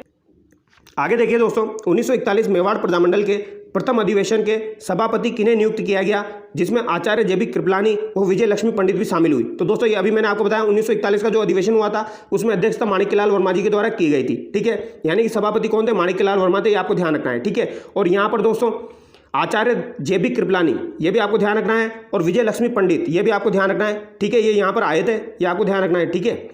आचार्य जेबी कृपलानी और विजय लक्ष्मी पंडित इसमें शामिल हुए थे, ठीक है। आगे देखिए, दिसंबर 1945 में मेवाड़ प्रजामंडल के निमंत्रण पर अखिल भारतीय देशी राज्य लोक परिषद का 7वां अधिवेशन कहाँ हुआ? तो दोस्तों दिसंबर 1945 में मेवाड़ प्रजामंडल के निमंत्रण पर अखिल भारतीय देशी राज्य लोक परिषद का 7वां अधिवेशन जो है ये उदयपुर में हुआ था, ठीक है। और पहला अधिवेशन पूछा जाए दोस्तों तो ये बंबई में हुआ था, ये आपको ध्यान रखना है। पहला अधिवेशन बंबई में हुआ था, 7वां अधिवेशन उदयपुर में हुआ था, ठीक है। किसके निमंत्रण पर? तो मेवाड़ प्रजामंडल के निमंत्रण पर, ये आपको ध्यान रखना है। कब हुआ था ये भी पूछा जा सकता है, तो दिसंबर 1945 में हुआ था। आगे देखिए, उदयपुर में 7वें अखिल भारतीय देशी राज्य लोक परिषद की अध्यक्षता किसने की थी? तो दोस्तों ये पंडित जवाहरलाल नेहरू के द्वारा की गई थी, ये आपको ध्यान रखना है, जो 7वां अधिवेशन हुआ था। आगे देखिए, मेवाड़ के संविधान का प्रारूप किसने तैयार किया? तो दोस्तों मेवाड़ के संविधान का प्रारूप जो है ये के.एम. मुंशी के द्वारा तैयार किया गया था। वेरी वेरी इंपॉर्टेंट है, ध्यान रखना है, ठीक है। के.एम. मुंशी काफ़ी बार पूछा जाता है। मेवाड़ के संविधान का प्रारूप के.एम. मुंशी ने तैयार किया। कोटा में प्रजामंडल आंदोलन का श्रेय किसे जाता है? तो दोस्तों ये नेनूराम शर्मा को जाता है, ये आपको ध्यान रखना है। किसको जाता है? नेनूराम शर्मा। और एक और है दोस्तों अभिन्न हरि, ठीक है। आगे देखिए, अभिन्न हरि ने कोटा प्रजामंडल की स्थापना 1939 में कहाँ की, जिसकी अध्यक्षता नेनूराम शर्मा ने की थी? तो दोस्तों ये मांगरोल में की थी, ये आपको ध्यान रखना है, ठीक है। इसकी स्थापना कहाँ पर की थी? मांगरोल के अंदर की गई थी, ये आपको ध्यान रखना है, ये पूछा जा सकता है। आगे देखिए, 1940 में रामतलाई क्षेत्र में कोटा प्रजामंडल का अधिवेशन आयोजित किया, उसकी अध्यक्षता किसने की? तो दोस्तों कोटा प्रजामंडल का जो अधिवेशन हुआ था रामतलाई के अंदर 1940 में, इसकी अध्यक्षता अभिन्न हरि ने करी थी, ये आपको ध्यान रखना है, ठीक है। मांगरोल में जो हुआ था दोस्तों, जिसकी स्थापना हुई थी, उसकी अध्यक्षता तो आपके नेनूराम शर्मा ने की थी, बट रामतलाई क्षेत्र 1940 में जो कोटा प्रजामंडल का अधिवेशन हुआ था उसकी अध्यक्षता अभिन्न हरि ने करी थी। ये दोनों बातें आपको ध्यान रखनी है, ठीक है। आगे देखिए, मास्टर शंभुदयाल सक्सेना, नाथूलाल जैन, श्याम नारायण सक्सेना, सेठ मोतीलाल वकील, श्रीमती वेणी माधव का संबंध किस प्रजामंडल से था? तो दोस्तों इनका संबंध कोटा प्रजामंडल से, ये आपको ध्यान रखना है, ठीक है। और एक आपके दोस्तों तनसुख लाल का संबंध भी किससे? कोटा प्रजामंडल से, ये आपको ध्यान रखना है। तो शंभुदयाल सक्सेना, नाथूलाल जैन, श्याम नारायण सक्सेना, सेठ मोतीलाल वकील, श्रीमती वेणी माधव का संबंध किससे? कोटा प्रजामंडल से। और तनसुख लाल का संबंध भी किससे? कोटा प्रजामंडल से, ये आपको ध्यान रखना है, वेरी वेरी इंपॉर्टेंट है, ठीक है। आगे देखिए, राजस्थान एकीकरण के दूसरे चरण के उपराज प्रमुख बने भीम सिंह का संबंध किस रियासत से था? तो दोस्तों भीम सिंह का संबंध जो है वो कोटा रियासत से, ये आपको ध्यान रखना है। आगे देखिए, किसान आंदोलन से संबंधित नमाना ग्राम का संबंध किस प्रजामंडल से था? तो दोस्तों नमाना ग्राम जो है इसका संबंध जो है ये बूंदी प्रजामंडल से, ये आपको ध्यान रखना है, इंपॉर्टेंट है। आगे देखिए दोस्तों, 1931 में बूंदी प्रजामंडल की स्थापना किसकी अध्यक्षता में हुई? तो दोस्तों 1931 में एक तो आपका जयपुर प्रजामंडल की गठन हुआ था और एक आपका बूंदी प्रजामंडल का गठन हुआ था 1931 में। इसकी अध्यक्षता किसने की दोस्तों? तो कांति रानी ने की, ये आपको ध्यान रखना है, बूंदी प्रजामंडल की। आगे देखिए, जमनालाल बजाज ने जयपुर में चरखा संघ की स्थापना कब की? तो दोस्तों जमनालाल बजाज के द्वारा जयपुर में चरखा संघ की स्थापना की गई थी, ये भी इंपॉर्टेंट है, पूछा जाता है कब की थी। चरखा संघ की स्थापना 1927 में की थी जमनालाल बजाज के द्वारा, ठीक है। आगे देखिए, 1931 में जयपुर प्रजामंडल की स्थापना कब की और राजस्थान का प्रथम व सबसे प्राचीन प्रजामंडल था? तो दोस्तों 1931 में जयपुर प्रजामंडल की स्थापना कपूरचंद पाटनी के द्वारा की गई थी और 1938 में जो इसका अधिवेशन हुआ था उसकी अध्यक्षता जमनालाल बजाज ने की थी, ठीक है। जमनालाल बजाज के द्वारा ही चरखा संघ की स्थापना 1927 में की गई, ये आपको ध्यान रखना है। आगे देखिए, 1940 में जयपुर प्रजामंडल के अध्यक्ष के लिए निर्वाचित किया गया। तो 1940 में जयपुर प्रजामंडल के अध्यक्ष के लिए हीरालाल शास्त्री को निर्वाचित किया गया, ठीक है, ये आपको ध्यान रखना है, 1940 में, इंपॉर्टेंट है। जयपुर प्रजामंडल का तीसरा अधिवेशन कब हुआ? तो दोस्तों जयपुर प्रजामंडल का तीसरा अधिवेशन अप्रैल 1938 में हुआ था, ये आपको ध्यान रखना है, ठीक है, जिसमें अध्यक्षता जमनालाल बजाज के द्वारा की गई, ठीक है। आगे देखिए, 1942 में भारत छोड़ो आंदोलन के दौरान हीरालाल शास्त्री व जयपुर के प्रधानमंत्री जिनके बीच समझौता हुआ। तो दोस्तों हीरालाल शास्त्री और जयपुर के प्रधानमंत्री मिर्जा इस्माइल के बीच में जेंटलमैन एग्रीमेंट हुआ था। जेंटलमैन एग्रीमेंट हुआ था, कब हुआ था? 1942 में हुआ था, ये आपको ध्यान रखना है, ठीक है। इसके तहत जयपुर प्रजामंडल ने भारत छोड़ो आंदोलन में भाग नहीं लिया था, ठीक है, और इसी वजह से बाबा हरिश्चंद्र के द्वारा फिर आज़ाद मोर्चे का गठन किया गया था। आगे देखिए, जब जयपुर प्रजामंडल ने भारत छोड़ो आंदोलन में भाग नहीं लिया, तो दोस्तों भाग नहीं लिया था किसके तहत? जेंटलमैन एग्रीमेंट के तहत। तो किसके नेतृत्व में आज़ाद मोर्चे का गठन किया गया? तो दोस्तों आज़ाद मोर्चे का गठन किया गया भाग लेने के लिए, ये बाबा हरिश्चंद्र ने किया था। कब किया था? 1942 में, ये आपको ध्यान रखना है, ठीक है। आगे देखिए दोस्तों,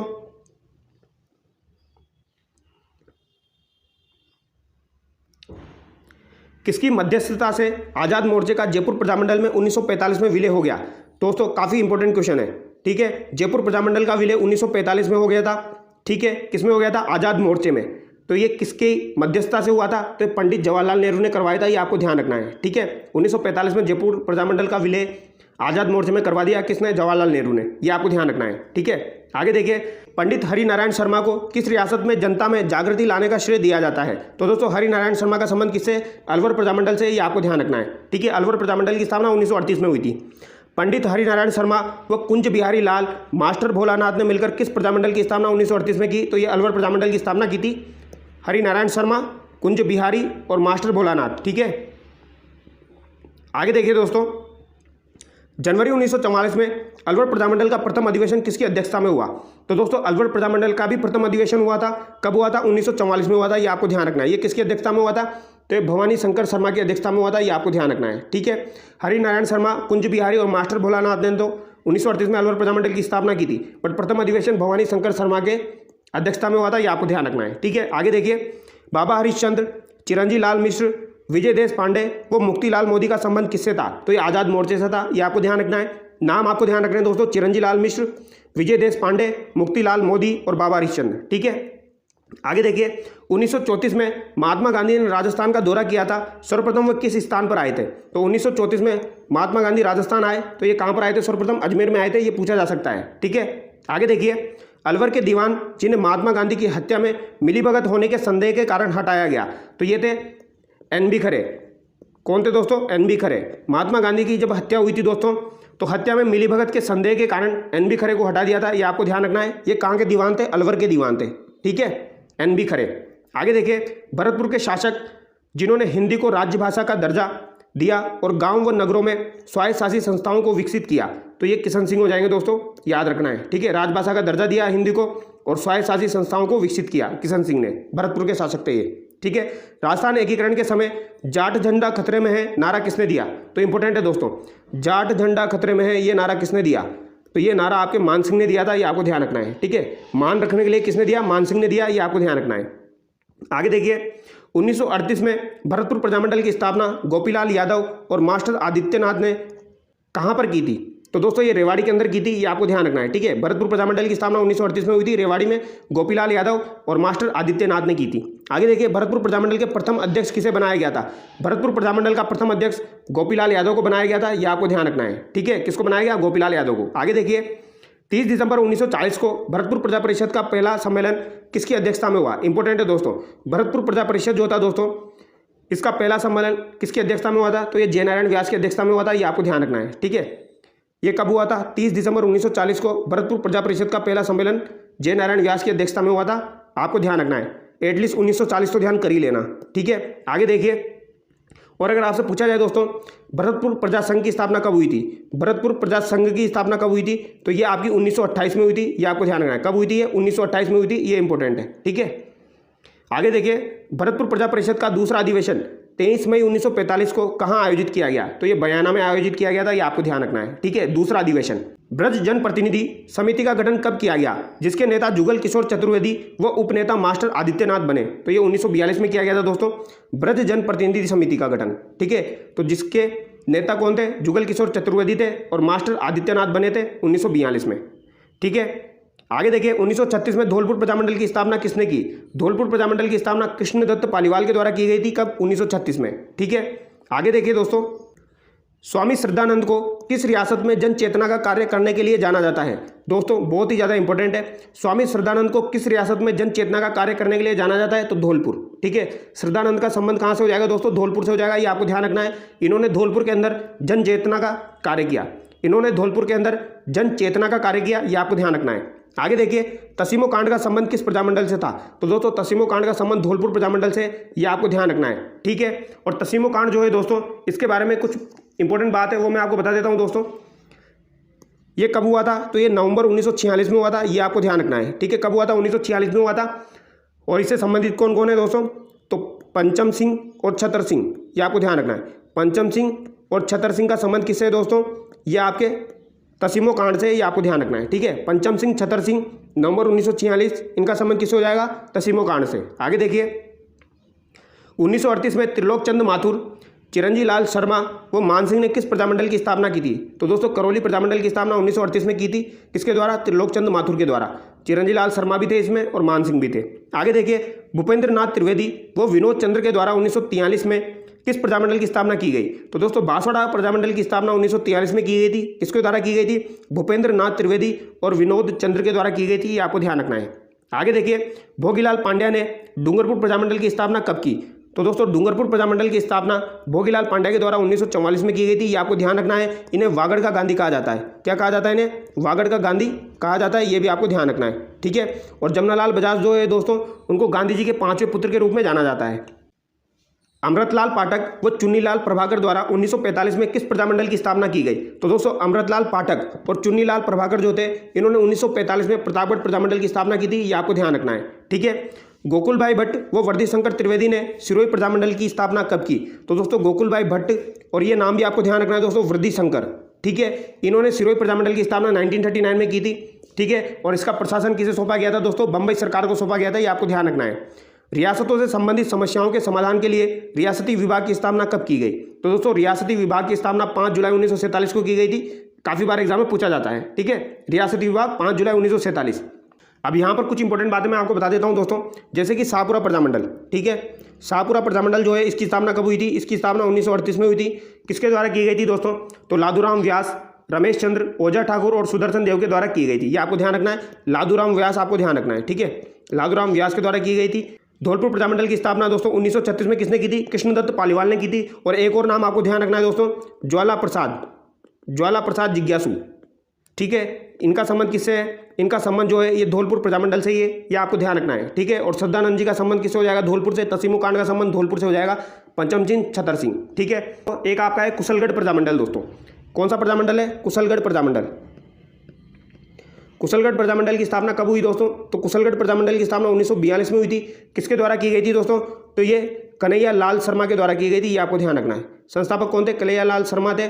और यहाँ पर अध्यक्ष कौन थे दोस्तों? तो भंवरलाल निगम थे, भंवरलाल निगम, ये आपको ध्यान रखना है। ठीक है। और इसकी ही तरह एक और आता है दोस्तों किशनगढ़ प्रजामंडल। कौन सा? किशनगढ़ प्रजामंडल। तो किशनगढ़ प्रजामंडल की स्थापना 1939 में हुई थी दोस्तों। किसने की थी? कांतिलाल चौथानी के द्वारा की गई थी और जमाल शाह यहाँ पर अध्यक्ष थे। ठीक है। रियासतों से संबंधित समस्याओं के समाधान के लिए रियासती विभाग की स्थापना कब की गई थी? तो दोस्तों रियासती विभाग की स्थापना 5 जुलाई 1947 को की गई थी। ये काफ़ी बार एग्जाम में पूछा जाता है, ये डेट आपको ध्यान रखनी है, 5 जुलाई 1947। ठीक है। यहाँ पर अध्यक्ष किसको बनाया गया था दोस्तों? ये भी एग्जाम में पूछा जाता है। यहाँ पर अध्यक्ष वल्लभ भाई पटेल को बनाया गया था। किसको बनाया गया था? वल्लभ भाई पटेल, ये आपको ध्यान रखना है। ठीक है। और दोस्तों यहाँ पर सचिव किसको बनाया गया था? सचिव यहाँ पर वीपी मेनन को बनाया गया था। यह भी एग्जाम में पूछा जाता है, यह भी आपको ध्यान रखना है। किसको बनाया गया था? वीपी मेनन। ठीक है। याद रह जाएगा। 5 जुलाई 1947 को रियासती विभाग की स्थापना हुई। वल्लभ भाई पटेल को अध्यक्ष बनाया गया, सचिव वीपी मेनन को बनाया गया। ठीक है। आगे देखिए, राजस्थान के एकीकरण से संबंधित कुछ रियासतें हैं दोस्तों, उनके बारे में देख लेते हैं। मेवाड़ सबसे प्राचीन रियासत थी, ये आपको ध्यान रखना है। ठीक है। सबसे नवीन रियासत आपकी झालावाड़ हो जाएगी। ठीक है। और क्षेत्रफल की दृष्टि से सबसे बड़ी रियासत आपकी मारवाड़ थी। ठीक है। और सबसे छोटी रियासत क्षेत्रफल और जनसंख्या की दृष्टि से शाहपुरा हो जाएगी, ये आपको ध्यान रखना है। ठीक है। यानी कि सबसे प्राचीन आपसे पूछी जाए तो मेवाड़ हो जाएगी, सबसे नवीन झालावाड़ हो जाएगी, और सबसे बड़ी रियासत आपकी मारवाड़ रियासत हो जाएगी, सबसे छोटी रियासत आपकी शाहपुरा रियासत हो जाएगी। ठीक है। ये ध्यान रखना है आपको। आगे देखिए, मेवाड़ में संविधान का प्रारूप किसके द्वारा तैयार किया गया था? मेवाड़ में संविधान का प्रारूप जो है दोस्तों ये के.एम. मुंशी के द्वारा तैयार किया गया था। इंपॉर्टेंट है, ये आपको ध्यान रखना है। ठीक है। और मत्स्य संघ का जो नामकरण किया गया था दोस्तों वो भी आपका के.एम. मुंशी के द्वारा ही किया गया था। ठीक है। आगे देखिए, 1 नवंबर 1956 को पुनर्गठन के समय राजस्थान में जिलों की संख्या थी। तो दोस्तों 1 नवंबर 1956 को पुनर्गठन के समय राजस्थान में जिलों की संख्या कितनी थी? 26 थी, ये आपको ध्यान रखना है। ठीक है। आगे देखिए, मत्स्य संघ में कौन से जिले शामिल थे? मत्स्य संघ के अंदर दोस्तों कौन से जिले शामिल थे? मत्स्य संघ के अंदर आपके ABCD हो जाएंगे दोस्तों। ठीक है। अलवर, भरतपुर, करौली, धौलपुर, ये आपको ध्यान रखना है। ठीक है। और यहाँ पर अलवर को राजधानी बनाया गया था, भरतपुर में आपका उद्घाटन किया गया था। ठीक है। ये आपको ध्यान रखना है। और धौलपुर का जो राजा था दोस्तों उदयभान सिंह जो था उसको क्या राज प्रमुख बनाया गया था, ये आपको ध्यान रखना है। और यहाँ पर उद्घाटन किसके द्वारा किया गया था? NV घोड़गिल के द्वारा किया गया था। और एक कब की बात है दोस्तों? ये 18 मार्च 1948 की बात है, ये आपको ध्यान रखना है। ठीक है। इसके बारे में जो भी इंपॉर्टेंट डिटेल है वो हम आगे डिस्कस करेंगे। ठीक है। आगे देखिए, राजस्थान एकीकरण में कुल कितना समय लगा? राजस्थान के एकीकरण में कुल कितना समय लगा, ये एग्जाम में पूछा जाता है। तो दोस्तों 8 वर्ष 7 माह और 14 दिन लगे थे, ये आपको ध्यान रखना है। ठीक है। 8 वर्ष 7 माह 14 दिन लगे थे। इसको कैसे याद रखोगे आप? 8 + 7 15 होता है, बट हमको क्या करना है? 14 करना है। तो 8 वर्ष 7 माह 14 दिन। ठीक है। याद रह जाएगा। आगे देखिए, अजमेर मेरवाड़ा के प्रथम एवं एकमात्र मुख्यमंत्री थे। तो अजमेर मेरवाड़ा दोस्तों एक केंद्र शासित प्रदेश था एकीकरण के समय, ये आपको ध्यान रखना है। और इसके प्रथम और एकमात्र मुख्यमंत्री कौन थे? हरिभाऊ उपाध्याय थे। वेरी वेरी इंपॉर्टेंट, ध्यान रखना है। ठीक है। 25 मार्च 1948 को पूर्व राजस्थान में कितनी रियासत का विलय हुआ? तो दोस्तों 25 मार्च 1948 को पूर्व राजस्थान यानी सेकंड चरण की बात की जा रही है दोस्तों। यहाँ पर 9 रियासतों का विलय हुआ था दोस्तों। और एक आपका ठिकाना था, कौन सा? कुशलगढ़। एक ठिकाना कौन सा था आपका? कुशलगढ़। ये भी आपको ध्यान रखना है। ठीक है। कुशलगढ़ कहाँ पर था? बांसवाड़ा का ठिकाना था, ये आपको ध्यान रखना है। और रियासतें कितनी थी? 9 रियासतें थी। कौन कौन सी रियासतें थी दोस्तों? कोटा, बूंदी, झालावाड़, डूंगरपुर, बांसवाड़ा, प्रतापगढ़, टोंक, किशनगढ़ और शाहपुरा। ठीक है, 9 रियासतें होगी और कुशलगढ़ आपका ठिकाना था, ये भी आपको ध्यान रखना है। ठीक है, आगे देखिए 1 नवंबर 1956 को निम्नलिखित में से किसको मिलाकर राजस्थान के एकीकरण का कार्य पूर्ण किया गया? तो दोस्तों एकीकरण का कार्य जो है ये आपका अजमेर को और एमपी के सुनील टप्पा को मिलाकर पूर्ण किया गया था, ये आपको ध्यान रखना है। एमपी का सुनील टप्पा जो था दोस्तों, इसको राजस्थान में मिलाया गया था, ये आपको ध्यान रखना है। ठीक है, और राजस्थान का सिरोंज था दोस्तों, राजस्थान का सिरोंज एमपी में मिलाया गया था, ये आपको ध्यान रखना है। यानी एक अपन ने ले लिया, एक उनको दे दिया, उनको सिरोंज दे दिया और अपन ने कौन सा ले लिया? सुनील टप्पा ले लिया। ठीक है, आगे देखिए राजस्थान के एकीकरण का श्रेय किसको जाता है? तो दोस्तों राजस्थान के एकीकरण का श्रेय सरदार पटेल को जाता है, ये आपको ध्यान रखना है। ठीक है, ये भी इंपॉर्टेंट है। और सरदार पटेल जो थे दोस्तों, ये आपके 6 चरण में इंक्लूड थे, ये आपको ध्यान रखना है। 7वां चरण जो था दोस्तों, उसमें इन्होंने भाग नहीं लिया था, ये भी आपको ध्यान रखना है। ठीक है, आगे देखिए स्वतंत्रता से पूर्व राजस्थान की रियासतों में शांति एवं व्यवस्था का उत्तरदायित्व किस पर था? तो स्वतंत्रता से पूर्व शांति और व्यवस्था का उत्तरदायित्व एजीजी के ऊपर था दोस्तों। ठीक है, सरदार पटेल ने 6 चरणों का एकीकरण कराया था, कौन से चरण में उन्होंने भाग नहीं लिया? तो दोस्तों सरदार पटेल ने 6 चरणों में भाग लिया था, 7वें चरण में उन्होंने भाग नहीं लिया था, ये आपको ध्यान रखना है, वेरी वेरी इंपॉर्टेंट। ठीक है, पूछा जा सकता है, याद रखना है। आगे देखिए दोस्तों, राजस्थान संभाग के किस राज्य के नरेश ने सर्वप्रथम भारत में सम्मिलित पत्र पर हस्ताक्षर किए थे? तो दोस्तों ये बीकानेर के शार्दुल सिंह के द्वारा किया गया था, ये आपको ध्यान रखना है। ठीक है, ये इंपॉर्टेंट है, ये काफ़ी बार एग्जाम में पूछा जाता है। ठीक है, बीकानेर के नरेश ने सर्वप्रथम भारत में सम्मिलित पत्र पर हस्ताक्षर किए थे, शार्दुल सिंह ने। आगे देखिए राजस्थान के एकीकरण के समय भरतपुर का शासक कौन था? तो दोस्तों राजस्थान के एकीकरण के समय भरतपुर का शासक आपका बृजेंद्र सिंह हो जाएगा, ये आपको ध्यान रखना है। कौन हो जाएगा? बृजेंद्र सिंह, इंपॉर्टेंट है दोस्तों। ठीक है, और अगर आपसे दोस्तों बूंदी का पूछा जाए तो बूंदी का कौन हो जाएगा? बूंदी का आपका बहादुर सिंह था। कौन था? बहादुर सिंह। ठीक है, भरतपुर का आपका बृजेंद्र सिंह और बूंदी का बहादुर सिंह, ये आपको ध्यान रखना है। आगे देखिए राजस्थान के प्रथम महाराजा प्रमुख महाराणा भूपाल सिंह किस जिले से संबंधित थे? तो दोस्तों प्रथम महाराणा भूपाल सिंह जो थे, ये आपके मेवाड़ रियासत से, ये आपको ध्यान रखना है। और ये महाराज प्रमुख कब बने थे दोस्तों? तो महाराज प्रमुख ये 1949 व्रत राजस्थान में इनको बनाया गया था, ये आपको ध्यान रखना है, 30 मार्च 1949 को। ठीक है, राज प्रमुख इनको 3rd चरण में बनाया गया था और 4th चरण में इनको महाराज प्रमुख बनाया गया था। ठीक है, अभी सारी डिटेल हम देखेंगे दोस्तों। ठीक है, 1949 में व्रत राजस्थान का प्रधानमंत्री किसे बनाया गया? व्रत राजस्थान का प्रधानमंत्री दोस्तों हीरालाल शास्त्री को बनाया गया था, ये आपको ध्यान रखना है। ठीक है, और दोस्तों मत्स्य संघ का प्रधानमंत्री किसे बनाया गया था? मत्स्य संघ का प्रधानमंत्री आपका शोभाराम कुमावत को बनाया गया था।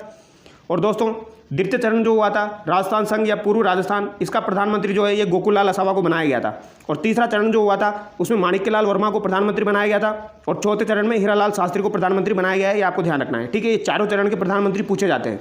आगे देखिए राजस्थान संघ का निर्माण 25 मार्च 1948 को हुआ। ठीक है, 25 मार्च 1948 को हुआ। और यहाँ पर राज प्रमुख किसे बनाया गया? तो दोस्तों यहाँ पर राज प्रमुख किसे बनाया गया था? कोटा के भीम सिंह को, कोटा के भीम सिंह को बनाया गया था, ये आपको ध्यान रखना है। ठीक है, ये इंपॉर्टेंट है, कोटा महाराव भीम सिंह को बनाया गया था, वेरी वेरी इंपॉर्टेंट, काफ़ी बार पूछा जाता है। ठीक है, और यहाँ पर राजधानी भी कोटा को ही बनाया गया था, ये आपको ध्यान रखना है। और अगर आपसे पूछा जाए दोस्तों उपराज प्रमुख किसे बनाया गया था? तो उपराज प्रमुख बूंदी के आपके बहादुर सिंह को बनाया गया था, ये भी आपको ध्यान रखना है। और यहाँ पर भी उद्घाटन NV गोडगिल के द्वारा ही किया गया था 25 मार्च 1948 को। आगे देखिए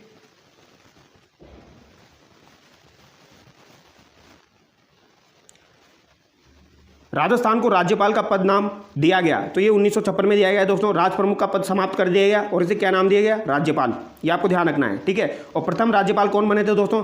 गुरुमुख निहाल सिंह। कौन बने थे? गुरुमुख निहाल सिंह, ये भी आपको ध्यान रखना है, इंपॉर्टेंट है। ठीक है, ये भी पूछा जाता है। आगे देखिए दोस्तों मत्स्य संघ की राजधानी किसे बनाया गया? तो ये अलवर को बनाया गया था। ठीक है, उद्घाटन भरतपुर में किया गया था। निम्न में से राजस्थान संघ में किसे शामिल करके संयुक्त राजस्थान का निर्माण किया गया था? तो दोस्तों संयुक्त राजस्थान का निर्माण जो है ये उदयपुर को शामिल करके किया गया था, ये आपको ध्यान रखना है। और यहाँ पर राज प्रमुख भूपाल सिंह को बनाया गया था। ठीक है, प्रधानमंत्री कौन हो जाएंगे? माणिक्यलाल वर्मा हो जाएंगे। ठीक है, और दोस्तों संयुक्त राजस्थान संघ जो था इसका उद्घाटन किसने किया था? तो इसका उद्घाटन जवाहरलाल नेहरू के द्वारा किया गया था, ये आपको ध्यान रखना है। किसके द्वारा? जवाहरलाल नेहरू के द्वारा किया गया था। पहले चरण का NV गोडगिल, दूसरे चरण का NV गोडगिल, तीसरे चरण का जवाहरलाल नेहरू और चौथे चरण का वल्लभ भाई पटेल के द्वारा उद्घाटन किया गया था। ठीक है, आगे देखिए संयुक्त राजस्थान संघ का राज प्रमुख किसे बनाया गया? तो ये भूपाल सिंह को बनाया गया था। ठीक है, मेवाड़ नरेश भूपाल सिंह। आगे देखिए सिरोही का राजस्थान में विलय कब हुआ? तो दोस्तों सिरोही का राजस्थान में विलय 26 जनवरी 1950 को आपके 6th चरण में हुआ था, ये आपको ध्यान रखना है। 6ठे चरण में हुआ था। ठीक है, 26 जनवरी 1950 को, इंपॉर्टेंट है, ध्यान रखना है। आगे देखिए एकीकरण के समय किस मारवाड़ नरेश ने पाकिस्तान में मिलने का प्रयास किया? तो दोस्तों मारवाड़ नरेश ने पाकिस्तान से मिलने का प्रयास किया था हनुमंत सिंह ने, वेरी वेरी इंपॉर्टेंट, ध्यान रखना है। ठीक है, आगे देखिए भारतीय संविधान परिषद मेवाड़ से भेजे जाने वाले 2 प्रतिनिधि थे। तो दोस्तों भारतीय संविधान परिषद से मेवाड़ से भेजे जाने वाले 2 प्रतिनिधि कौन कौन थे, ये सवाल भी आपका इंपॉर्टेंट है दोस्तों। यहाँ पर एक तो आपके सर टीवी राघवाचारी और एक आपके माणिक्यलाल वर्मा हो जाएंगे, ये आपको ध्यान रखना है, ठीक है। एक तो आपके राघवाचारी हो जाएंगे जो कि मेवाड़ के दीवान थे, और एक आपके माणिक्यलाल वर्मा हो जाएंगे, ये आपको ध्यान रखना है। और जयपुर के दीवान कौन थे दोस्तों, जयपुर के दीवान आपके वीटी कृष्णाचारी थे, ये आपको ध्यान रखना है। जयपुर के दीवान कौन हो जाएंगे, वीटी कृष्णाचारी, ये भी इंपॉर्टेंट है, ये भी पूछा जाता है। आगे देखिए, और बीकानेर की पन्नी, बीकानेर के पन्नी करते, ये आपको ध्यान रखना है। राजस्थान राज्य का वर्तमान स्वरूप किस तारीख से है, तो दोस्तों वर्तमान स्वरूप 1 नवंबर 1956 से है। 1 नवंबर 1956 को राजस्थान का एकीकरण कंप्लीट हो गया था, ठीक है, 7 चरणों में हुआ था, ये आपको ध्यान रखना है। आगे देखिए, स्वतंत्रता के पश्चात अजमेर मेरवाड़ा क्षेत्र की प्रथम विधानसभा का क्या नाम था, वेरी वेरी इंपॉर्टेंट दोस्तों, ठीक है। अजमेर मेरवाड़ा जो था ये केंद्र शासित प्रदेश था, इसकी प्रथम विधानसभा का क्या नाम था दोस्तों, तो इसकी प्रथम विधानसभा का नाम था धारा सभा, ये आपको ध्यान रखना है, ये इंपॉर्टेंट है, ये एग्जाम में पूछा जाएगा, ठीक है। आगे देखिए, संयुक्त राजस्थान के प्रधानमंत्री थे, संयुक्त राजस्थान के प्रधानमंत्री ये मैंने बता दिया, माणिक्यलाल वर्मा हो जाएंगे। वर्त राजस्थान का निर्माण हुआ था, वर्त राजस्थान का निर्माण 30 मार्च 1949 को हुआ, इसीलिए 30 मार्च को राजस्थान दिवस मनाया जाता है दोस्तों। क्या मनाया जाता है, राजस्थान दिवस। और दोस्तों वर्त राजस्थान का जब निर्माण हुआ था, यहाँ पर राजधानी किसको बनाया गया था, राजधानी जयपुर को बनाया गया था, ठीक है, सत्यनारायण राव समिति की सिफारिश पर, यह आपको ध्यान रखना है, ठीक है। अभी सारी समितियां भी हम डिस्कस करेंगे। अब यहाँ पर संघ दिए गए हैं, प्रधानमंत्री देख लीजिए, मत्स्य संघ का शोभाराम कुमावत हो जाएगा, राजस्थान संघ का गोकुलाल असावा, संयुक्त राजस्थान का माणिक्यलाल वर्मा, ठीक है, ये मैं बता चुका हूँ आपको। राजस्थान संघ और उदयपुर को कब मिलाया गया दोस्तों, संयुक्त राजस्थान में। अलवर भरतपुर धौलपुर को मत्स्य संघ, ठीक है। झालावाड़ बूंदी बांसवाड़ा डूंगरपुर कोटा प्रतापगढ़ किशनगढ़ टोंक शाहपुरा और कुशलगढ़ आपका ठिकाना हो जाएगा दोस्तों। ये कौन से चरण की बात की जा रही है, राजस्थान संघ द्वितीय चरण की, ठीक है, 25 मार्च 1948। अब यहाँ पे देख लीजिए आप दोस्तों, एक तो आपकी झालावाड़ है, एक आपकी बूंदी है, एक बांसवाड़ा है, एक आपका डूंगरपुर है, ठीक है, एक आपका कोटा हो जाएगा, एक आपका प्रतापगढ़ है और एक आपका किशनगढ़ हो जाएगा, और एक आपका यहाँ पर टोंक है और एक आपका शाहपुरा है, यानी 9 रियासतें। और कुशलगढ़ आपका ठिकाना था, ठीक है, जो कि बांसवाड़ा में है, तो 9 + 1 हो जाएंगे। अगर ठिकाने को मिला के पूछा जाए तो 10 हो जाएंगे, और ऐसे रियासत पूछी जाए तो 9 हो जाएगी, ठीक है।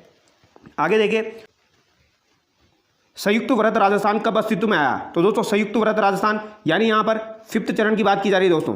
संयुक्त व्रत राजस्थान में आपके मत्स्य संघ को मिलाया गया था दोस्तों, तो ये 15 मई 1949 को आया था, ये आपको ध्यान रखना है अस्तित्व में, ठीक है, 15 मई 1949। और एक किस समिति की सिफारिश पर दोस्तों, तो ये शंकर राव देव समिति की सिफारिश पर, शंकर राव देव समिति की सिफारिश पर, यह भी आपको ध्यान रखना है, ठीक है। आगे देखिए, व्रत राजस्थान की राजधानी किसे बनाया गया, व्रत राजस्थान की राजधानी जयपुर को बनाया गया, ठीक है।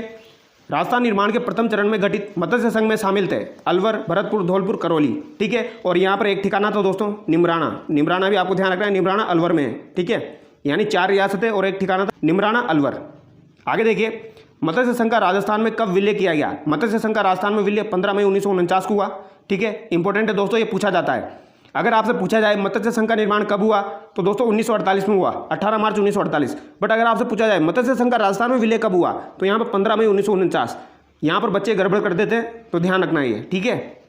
आगे देखिए दोस्तों, भारत सरकार ने किस समिति की सिफारिश पर मत्स्य संघ को व्रत राजस्थान में मिलाया, तो ये डॉक्टर शंकर राव देव समिति की सिफारिश पर। तो दोस्तों 3 समिति आपको ध्यान रखनी है। एक समिति कौन सी है, एक तो आपकी सत्यनारायण राव समिति है, ठीक है, सत्यनारायण राव समिति। दूसरी आपकी शंकर राव देव समिति, ठीक है। और एक आपकी कौन सी हो जाएगी दोस्तों, फजल अली समिति। कौन सी समिति, फजल अली समिति। तो दोस्तों सत्यनारायण राव समिति के संबंध आपका जयपुर को राजधानी बनाने से यानी 4थे चरण से, और शंकर राव देव समिति का मत्स्य संघ को व्रत राजस्थान में मिलाने से, यानी इसका संबंध 5th चरण से है, ठीक है। और फजल अली समिति का संबंध जो है ये आपके 6th और 7th चरण से हो जाएगा, ये आपको ध्यान रखना है, ठीक है। आगे देखिए, राजस्थान के एकीकरण की प्रक्रिया के समय मत्स्य संघ की वार्षिक आय कितनी थी, तो ये आपकी 184 लाख रुपए हो जाएगी, ये आपको ध्यान रखनी है, ठीक है। आगे देखिए, कितने रजवाड़ों एवं राज्यों के एकीकरण से राजस्थान राज्य बना, तो दोस्तों कितने रजवाड़ों और राज्यों के एकीकरण से राजस्थान बना था, तो दोस्तों 19 तो रियासतें हो जाएगी, ठीक है, 3 आपके ठिकाने थे और एक अजमेर मेरवाड़ा केंद्र शासित प्रदेश था। तो 19 + 3 आपके 22 हो गए और एक 23 हो गए, तो टोटल पूछा गया है, यानी आपका आंसर क्या हो जाएगा, 23 हो जाएगा, ठीक है। रजवाड़ा और राज्य सारे पूछे गए हैं, तो 23 आपका आंसर हो जाएगा, ठीक है। अगर आपसे रियासत पूछी जाए तो 19, ठिकाने 3 हो जाएंगे। ठिकाने कौन कौन से, निमराना, लावा और कुशलगढ़, ठीक है। लावा टोंक में था आपका दोस्तों, और एक यहाँ पर आपका केंद्र शासित प्रदेश हो जाएगा अजमेर मेरवाड़ा, ठीक है, जिसके मुख्यमंत्री कौन थे, हरिभाऊ उपाध्याय। आगे देखिए, राजस्थान एकीकरण के दौर में मत्स्य संघ कब अस्तित्व में आया, तो मत्स्य संघ कब अस्तित्व में आया दोस्तों, 18 मार्च 1948 को, ये आपको ध्यान रखना है। ठीक है, आगे हम देखेंगे दोस्तों, राजस्थान निर्माण के प्रथम चरण का नाम मत्स्य संघ रखने का सुझाव किसने दिया? तो ये श्री के एम मुंशी के द्वारा दिया गया था, ये आपको ध्यान रखना है। ठीक है, ये मैं बता चुका हूँ। राजस्थान निर्माण के द्वितीय चरण, राजस्थान संघ की राजधानी किसे बनाया गया? तो ये कोटा को बनाया गया था। ठीक है, 25 और 26 जून 1946, इंपॉर्टेंट क्वेश्चन दोस्तों, 25 और 26 जून 1946 को सर्वप्रथम राजस्थान यूनियन के निर्माण का सुझाव किसने दिया, जिसका सम्मेलन उदयपुर में बुलाया गया? उसमें 22 राजा महाराजा उपस्थित रहे। तो दोस्तों ये सवाल आपको याद रखना है। राजस्थान यूनियन बनाने का जो प्रयास किया था दोस्तों, वो महाराणा भूपाल सिंह मेवाड़ के द्वारा किया गया था, ये आपको ध्यान रखना है। ठीक है, कब किया गया था? तो डेट भी पूछी जाती है, 25 और 26 जून 1946, इंपॉर्टेंट है दोस्तों। ठीक है, और उदयपुर में बुलाया गया था, यानी महाराणा भूपाल सिंह मेवाड़ से तो उदयपुर में बुलाया जाएगा। ठीक है, और राजस्थान यूनियन बनाने का इन्होंने प्रयास किया 25-26 जून 1946। ठीक है, आगे देखिए, राजस्थान का एकीकरण कितने चरणों में संपन्न हुआ? तो राजस्थान का एकीकरण 7 चरणों में संपन्न हुआ। 30 मार्च 1949 को संयुक्त राजस्थान में निम्नलिखित 4 बड़ी रियासतों के विलीनीकरण के बाद वृहद राजस्थान का गठन हुआ। ये रियासतें थी। तो दोस्तों 30 मार्च 1949 को 4 बड़ी रियासतें मिलाई गई थी। एक तो आपकी जयपुर हो जाएगी, एक आपकी जोधपुर हो जाएगी, और बीकानेर और जैसलमेर। ठीक है, जयपुर, जोधपुर, बीकानेर, जैसलमेर, याद रखना है। आगे देखिए, मत्स्य संघ की किस रियासत ने संयुक्त वृहद राजस्थान में विलय में आनाकानी की थी? तो मत्स्य संघ की धौलपुर रियासत ऐसी थी दोस्तों जिसने संयुक्त वृहद राजस्थान में विलय में आनाकानी की थी, ये आपको ध्यान रखना है। ठीक है, ये इंपॉर्टेंट है। आगे देखिए, मत्स्य संघ का प्रधानमंत्री किसे बनाया गया था? मत्स्य संघ का प्रधानमंत्री शोभाराम कुमावत को बनाया गया। सुनील टप्पा जो मंदसौर जिले का भाग था, राजस्थान में कब विलय हुआ? तो ये 7वें चरण में मिलाया गया था दोस्तों। ठीक है, 1 नवंबर 1956 को, ये आपको ध्यान रखना है। ठीक है, और राजस्थान का जो सिरोंज था वह MP में मिलाया गया था, और सुनील टप्पा राजस्थान में मिलाया गया। ठीक है, संयुक्त राजस्थान का उद्घाटन किसके द्वारा किया गया था? संयुक्त राजस्थान का उद्घाटन जवाहरलाल नेहरू के द्वारा किया गया। क्षेत्रफल की दृष्टि से स्वतंत्रता के समय सबसे बड़ी रियासत मारवाड़ हो जाएगी। ठीक है, सबसे छोटी आपकी सापुरा हो जाएगी, सबसे प्राचीन मेवाड़ हो जाएगी। ठीक है, मत्स्य संघ का राज प्रमुख किसे बनाया गया था? मत्स्य संघ का राज प्रमुख उदयभान सिंह धौलपुर को बनाया गया। मत्स्य संघ का उद्घाटन कहाँ किया गया? तो दोस्तों भरतपुर में किया गया था, यह आपको ध्यान रखना है। ठीक है, भरतपुर के किले में। आगे देखिए, अजमेर मेरवाड़ा का राजस्थान में विलय कब हुआ? तो दोस्तों अजमेर मेरवाड़ा का राजस्थान में विलय 1 नवंबर 1956 को हुआ था। वेरी वेरी इंपॉर्टेंट, काफी बार पूछा जाता है। ठीक है, राजस्थान संघ का प्रधानमंत्री किसे बनाया गया था? राजस्थान संघ का प्रधानमंत्री दोस्तों गोकुलाल असावा हो जाएगा। द्वितीय चरण की बात की जा रही है। ठीक है, आगे देखिए, वृहद राजस्थान का उद्घाटन कहाँ किया गया? वृहद राजस्थान का उद्घाटन जयपुर में किया गया। इंपॉर्टेंट है दोस्तों। ठीक है, वृहद राजस्थान का उद्घाटन जयपुर में किया गया। राजधानी जयपुर को बनाया गया सत्यनारायण राव समिति की सिफारिश पर। आगे देखिए दोस्तों, राजस्थान संघ के विलय पत्र पर हस्ताक्षर करते हुए किस महाराजा ने कहा था कि मैं अपने डेथ वारंट पर हस्ताक्षर कर रहा हूँ? ये किस महाराजा के द्वारा कहा गया था दोस्तों? मैं अपने डेथ वारंट पर हस्ताक्षर कर रहा हूँ। तो ये बांसवाड़ा के चंद्रवीर सिंह के द्वारा कहा गया था। काफ़ी बार एग्जाम में पूछा जाता है, ध्यान रख लेना इसको। ठीक है, आगे देखिए, वृहद राजस्थान के गठन के समय शिक्षा विभाग किस रियासत को प्रदान किया गया था? तो दोस्तों शिक्षा विभाग जो है ये बीकानेर को दिया गया, ये आपको ध्यान रखना है। ठीक है, यहाँ पर दोस्तों खनिज विभाग जो है ये तो आपका उदयपुर को दिया गया, वन विभाग कोटा को दिया गया। ठीक है, और शिक्षा विभाग आपका बीकानेर को दिया गया, ये आपको ध्यान रखना है। ठीक है, आगे देखिए, बीकानेर महाराजा शार्दुल सिंह ने भारत में सम्मिलित होने के लिए दस्तावेजों पर कब हस्ताक्षर किए थे? वेरी वेरी इंपॉर्टेंट दोस्तों, बीकानेर के शार्दुल सिंह ने सबसे पहले हस्ताक्षर किए थे, और कब किए थे ये डेट एग्जाम में पूछी जाती है। ठीक है, डेट आपको ध्यान रखनी है। इन्होंने 7 अगस्त 1947 को हस्ताक्षर किए थे दोस्तों। वेरी वेरी इंपॉर्टेंट है, ध्यान रख लेना इसको, क्या पता नेक्स्ट एग्जाम में यही पूछा जाए। ठीक है, आगे देखिए, टीकाराम पालीवाल को किस चुनाव में राजस्थान का प्रथम निर्वाचित मुख्यमंत्री बनाया गया? तो दोस्तों टीकाराम पालीवाल जो थे वो राजस्थान के प्रथम निर्वाचित मुख्यमंत्री थे। इनको 1952 में बनाया गया था। ठीक है, प्रथम मनोनीत मुख्यमंत्री कौन थे दोस्तों? आपके हीरालाल शास्त्री थे। कौन थे?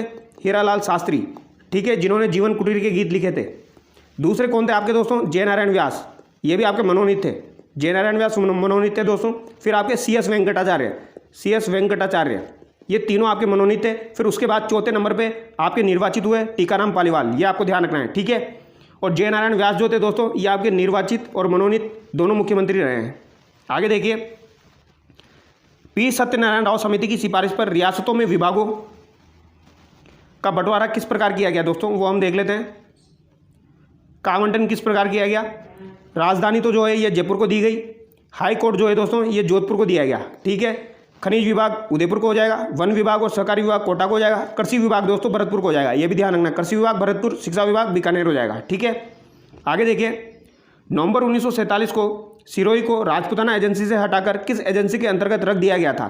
तो नवंबर 1947 को सिरोही को राजपूताना एजेंसी से हटाकर गुजरात एजेंसी के अंतर्गत रख दिया गया था, ये आपको ध्यान रखना है। ठीक है, ये इंपॉर्टेंट है, ये सवाल बन सकता है। आगे देखिए, राजस्थान एकीकरण के समय चर्चा में रहा हाथल गांव। वेरी वेरी इंपॉर्टेंट दोस्तों, हाथल गांव जो है ये बहुत ज़्यादा इंपॉर्टेंट है।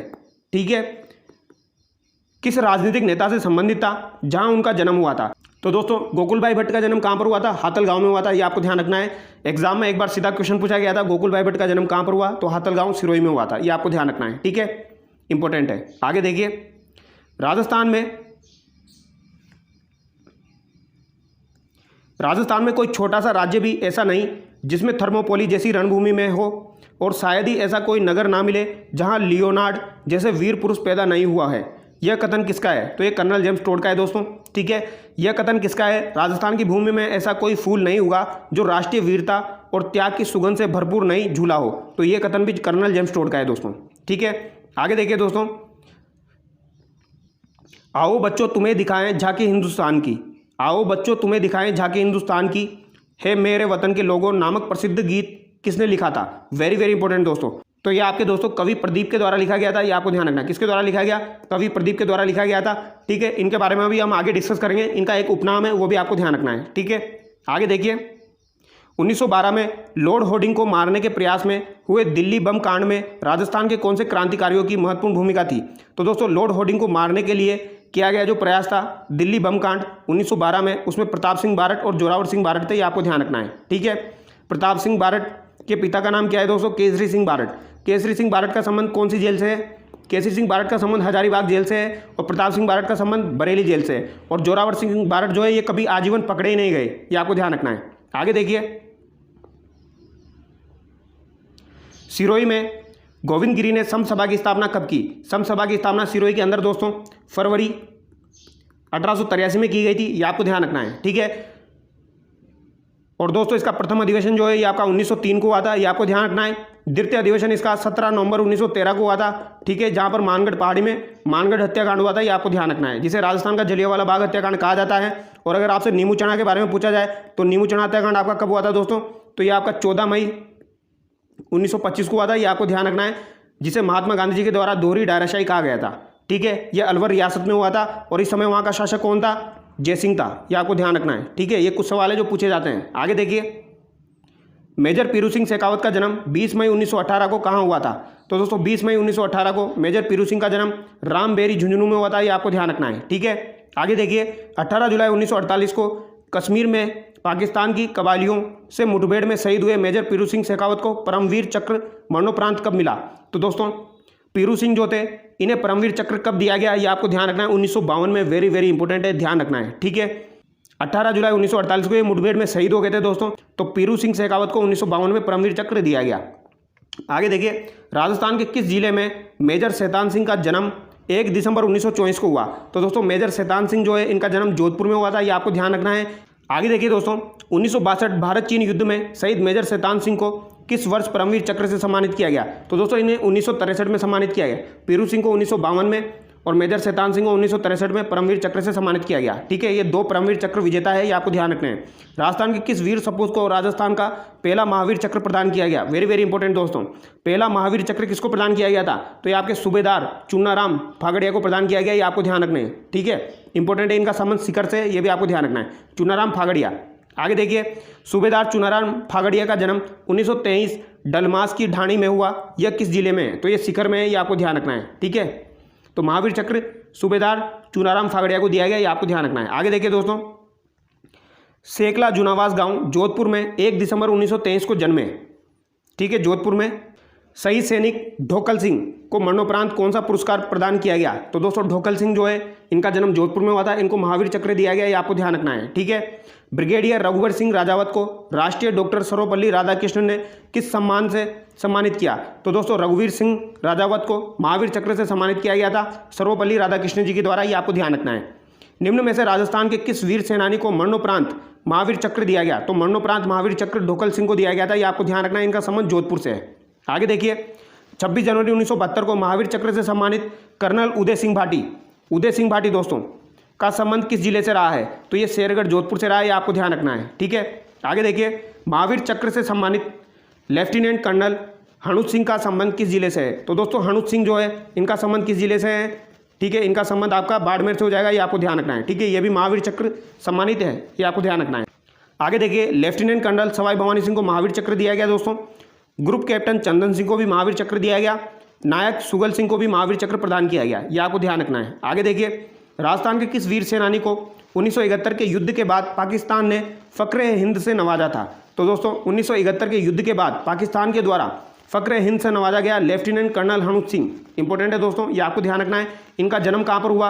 इनका जन्म दोस्तों बाड़मेर में हुआ है, ये आपको ध्यान रखना है। ठीक है, आगे देखिए, 13 जून 1999 को तोलोलिंगा की चोटी पर तिरंगा फहराने वाले नायक दिगेंद्र कुमार परसवाल को किस सम्मान से सम्मानित किया गया? तो दोस्तों 1999 में तोतोलिंगा की चोटी पर तिरंगा इन्होंने फहराया था दिगेंद्र कुमार परसवाल ने, तो ये इन्हें महावीर चक्र दिया गया है, ये आपको ध्यान रखना है। ठीक है, आगे देखिए, 1999 को महावीर चक्र से सम्मानित नायक दिगेंद्र कुमार परसवाल का संबंध किस जिले से है? तो इनका संबंध सीकर जिले से, ये आपको ध्यान रखना है।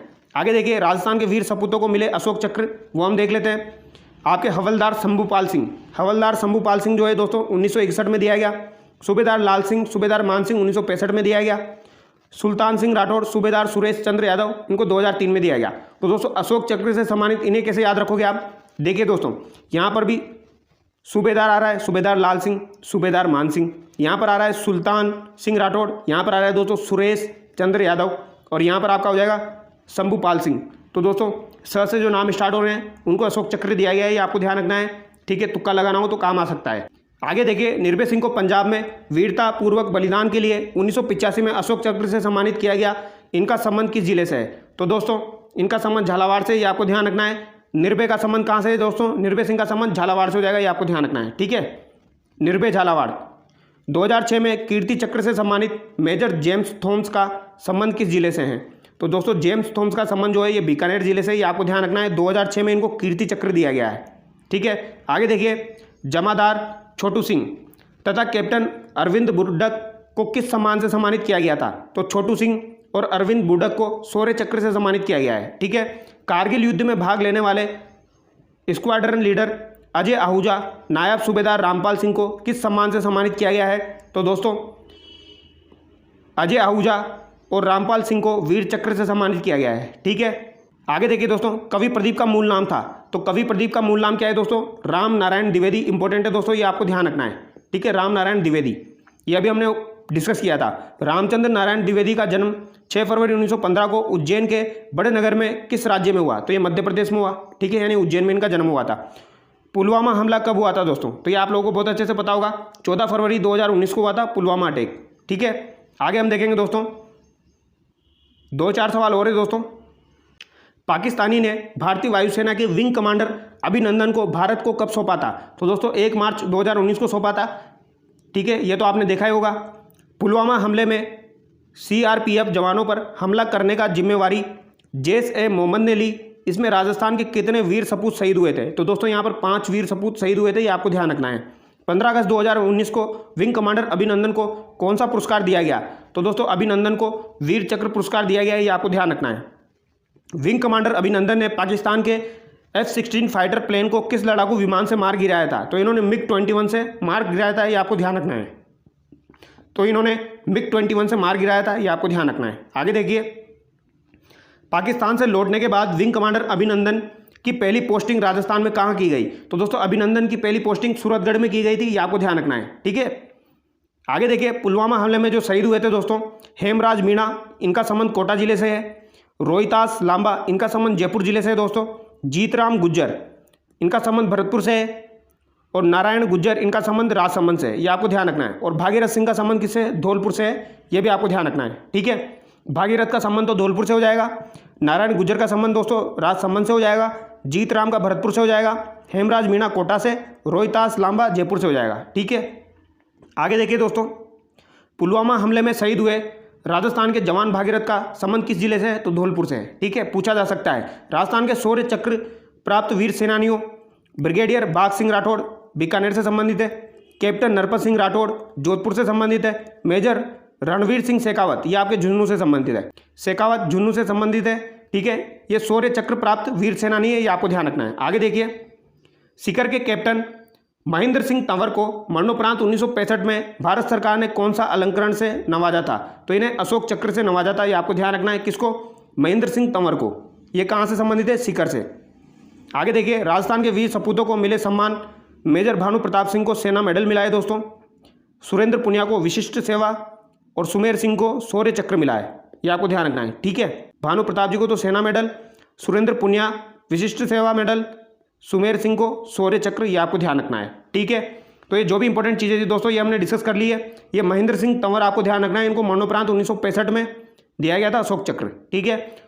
तो दोस्तों यहाँ पर हमारी 9th क्लास पूरी कंप्लीट हो चुकी है, ठीक है। 9th क्लास के जितने भी इंपॉर्टेंट क्वेश्चन थे वो सभी हमने डिस्कस कर लिए दोस्तों। अगर आपको वीडियो अच्छा लगा है तो चैनल को सब्सक्राइब करें। Thank you so much.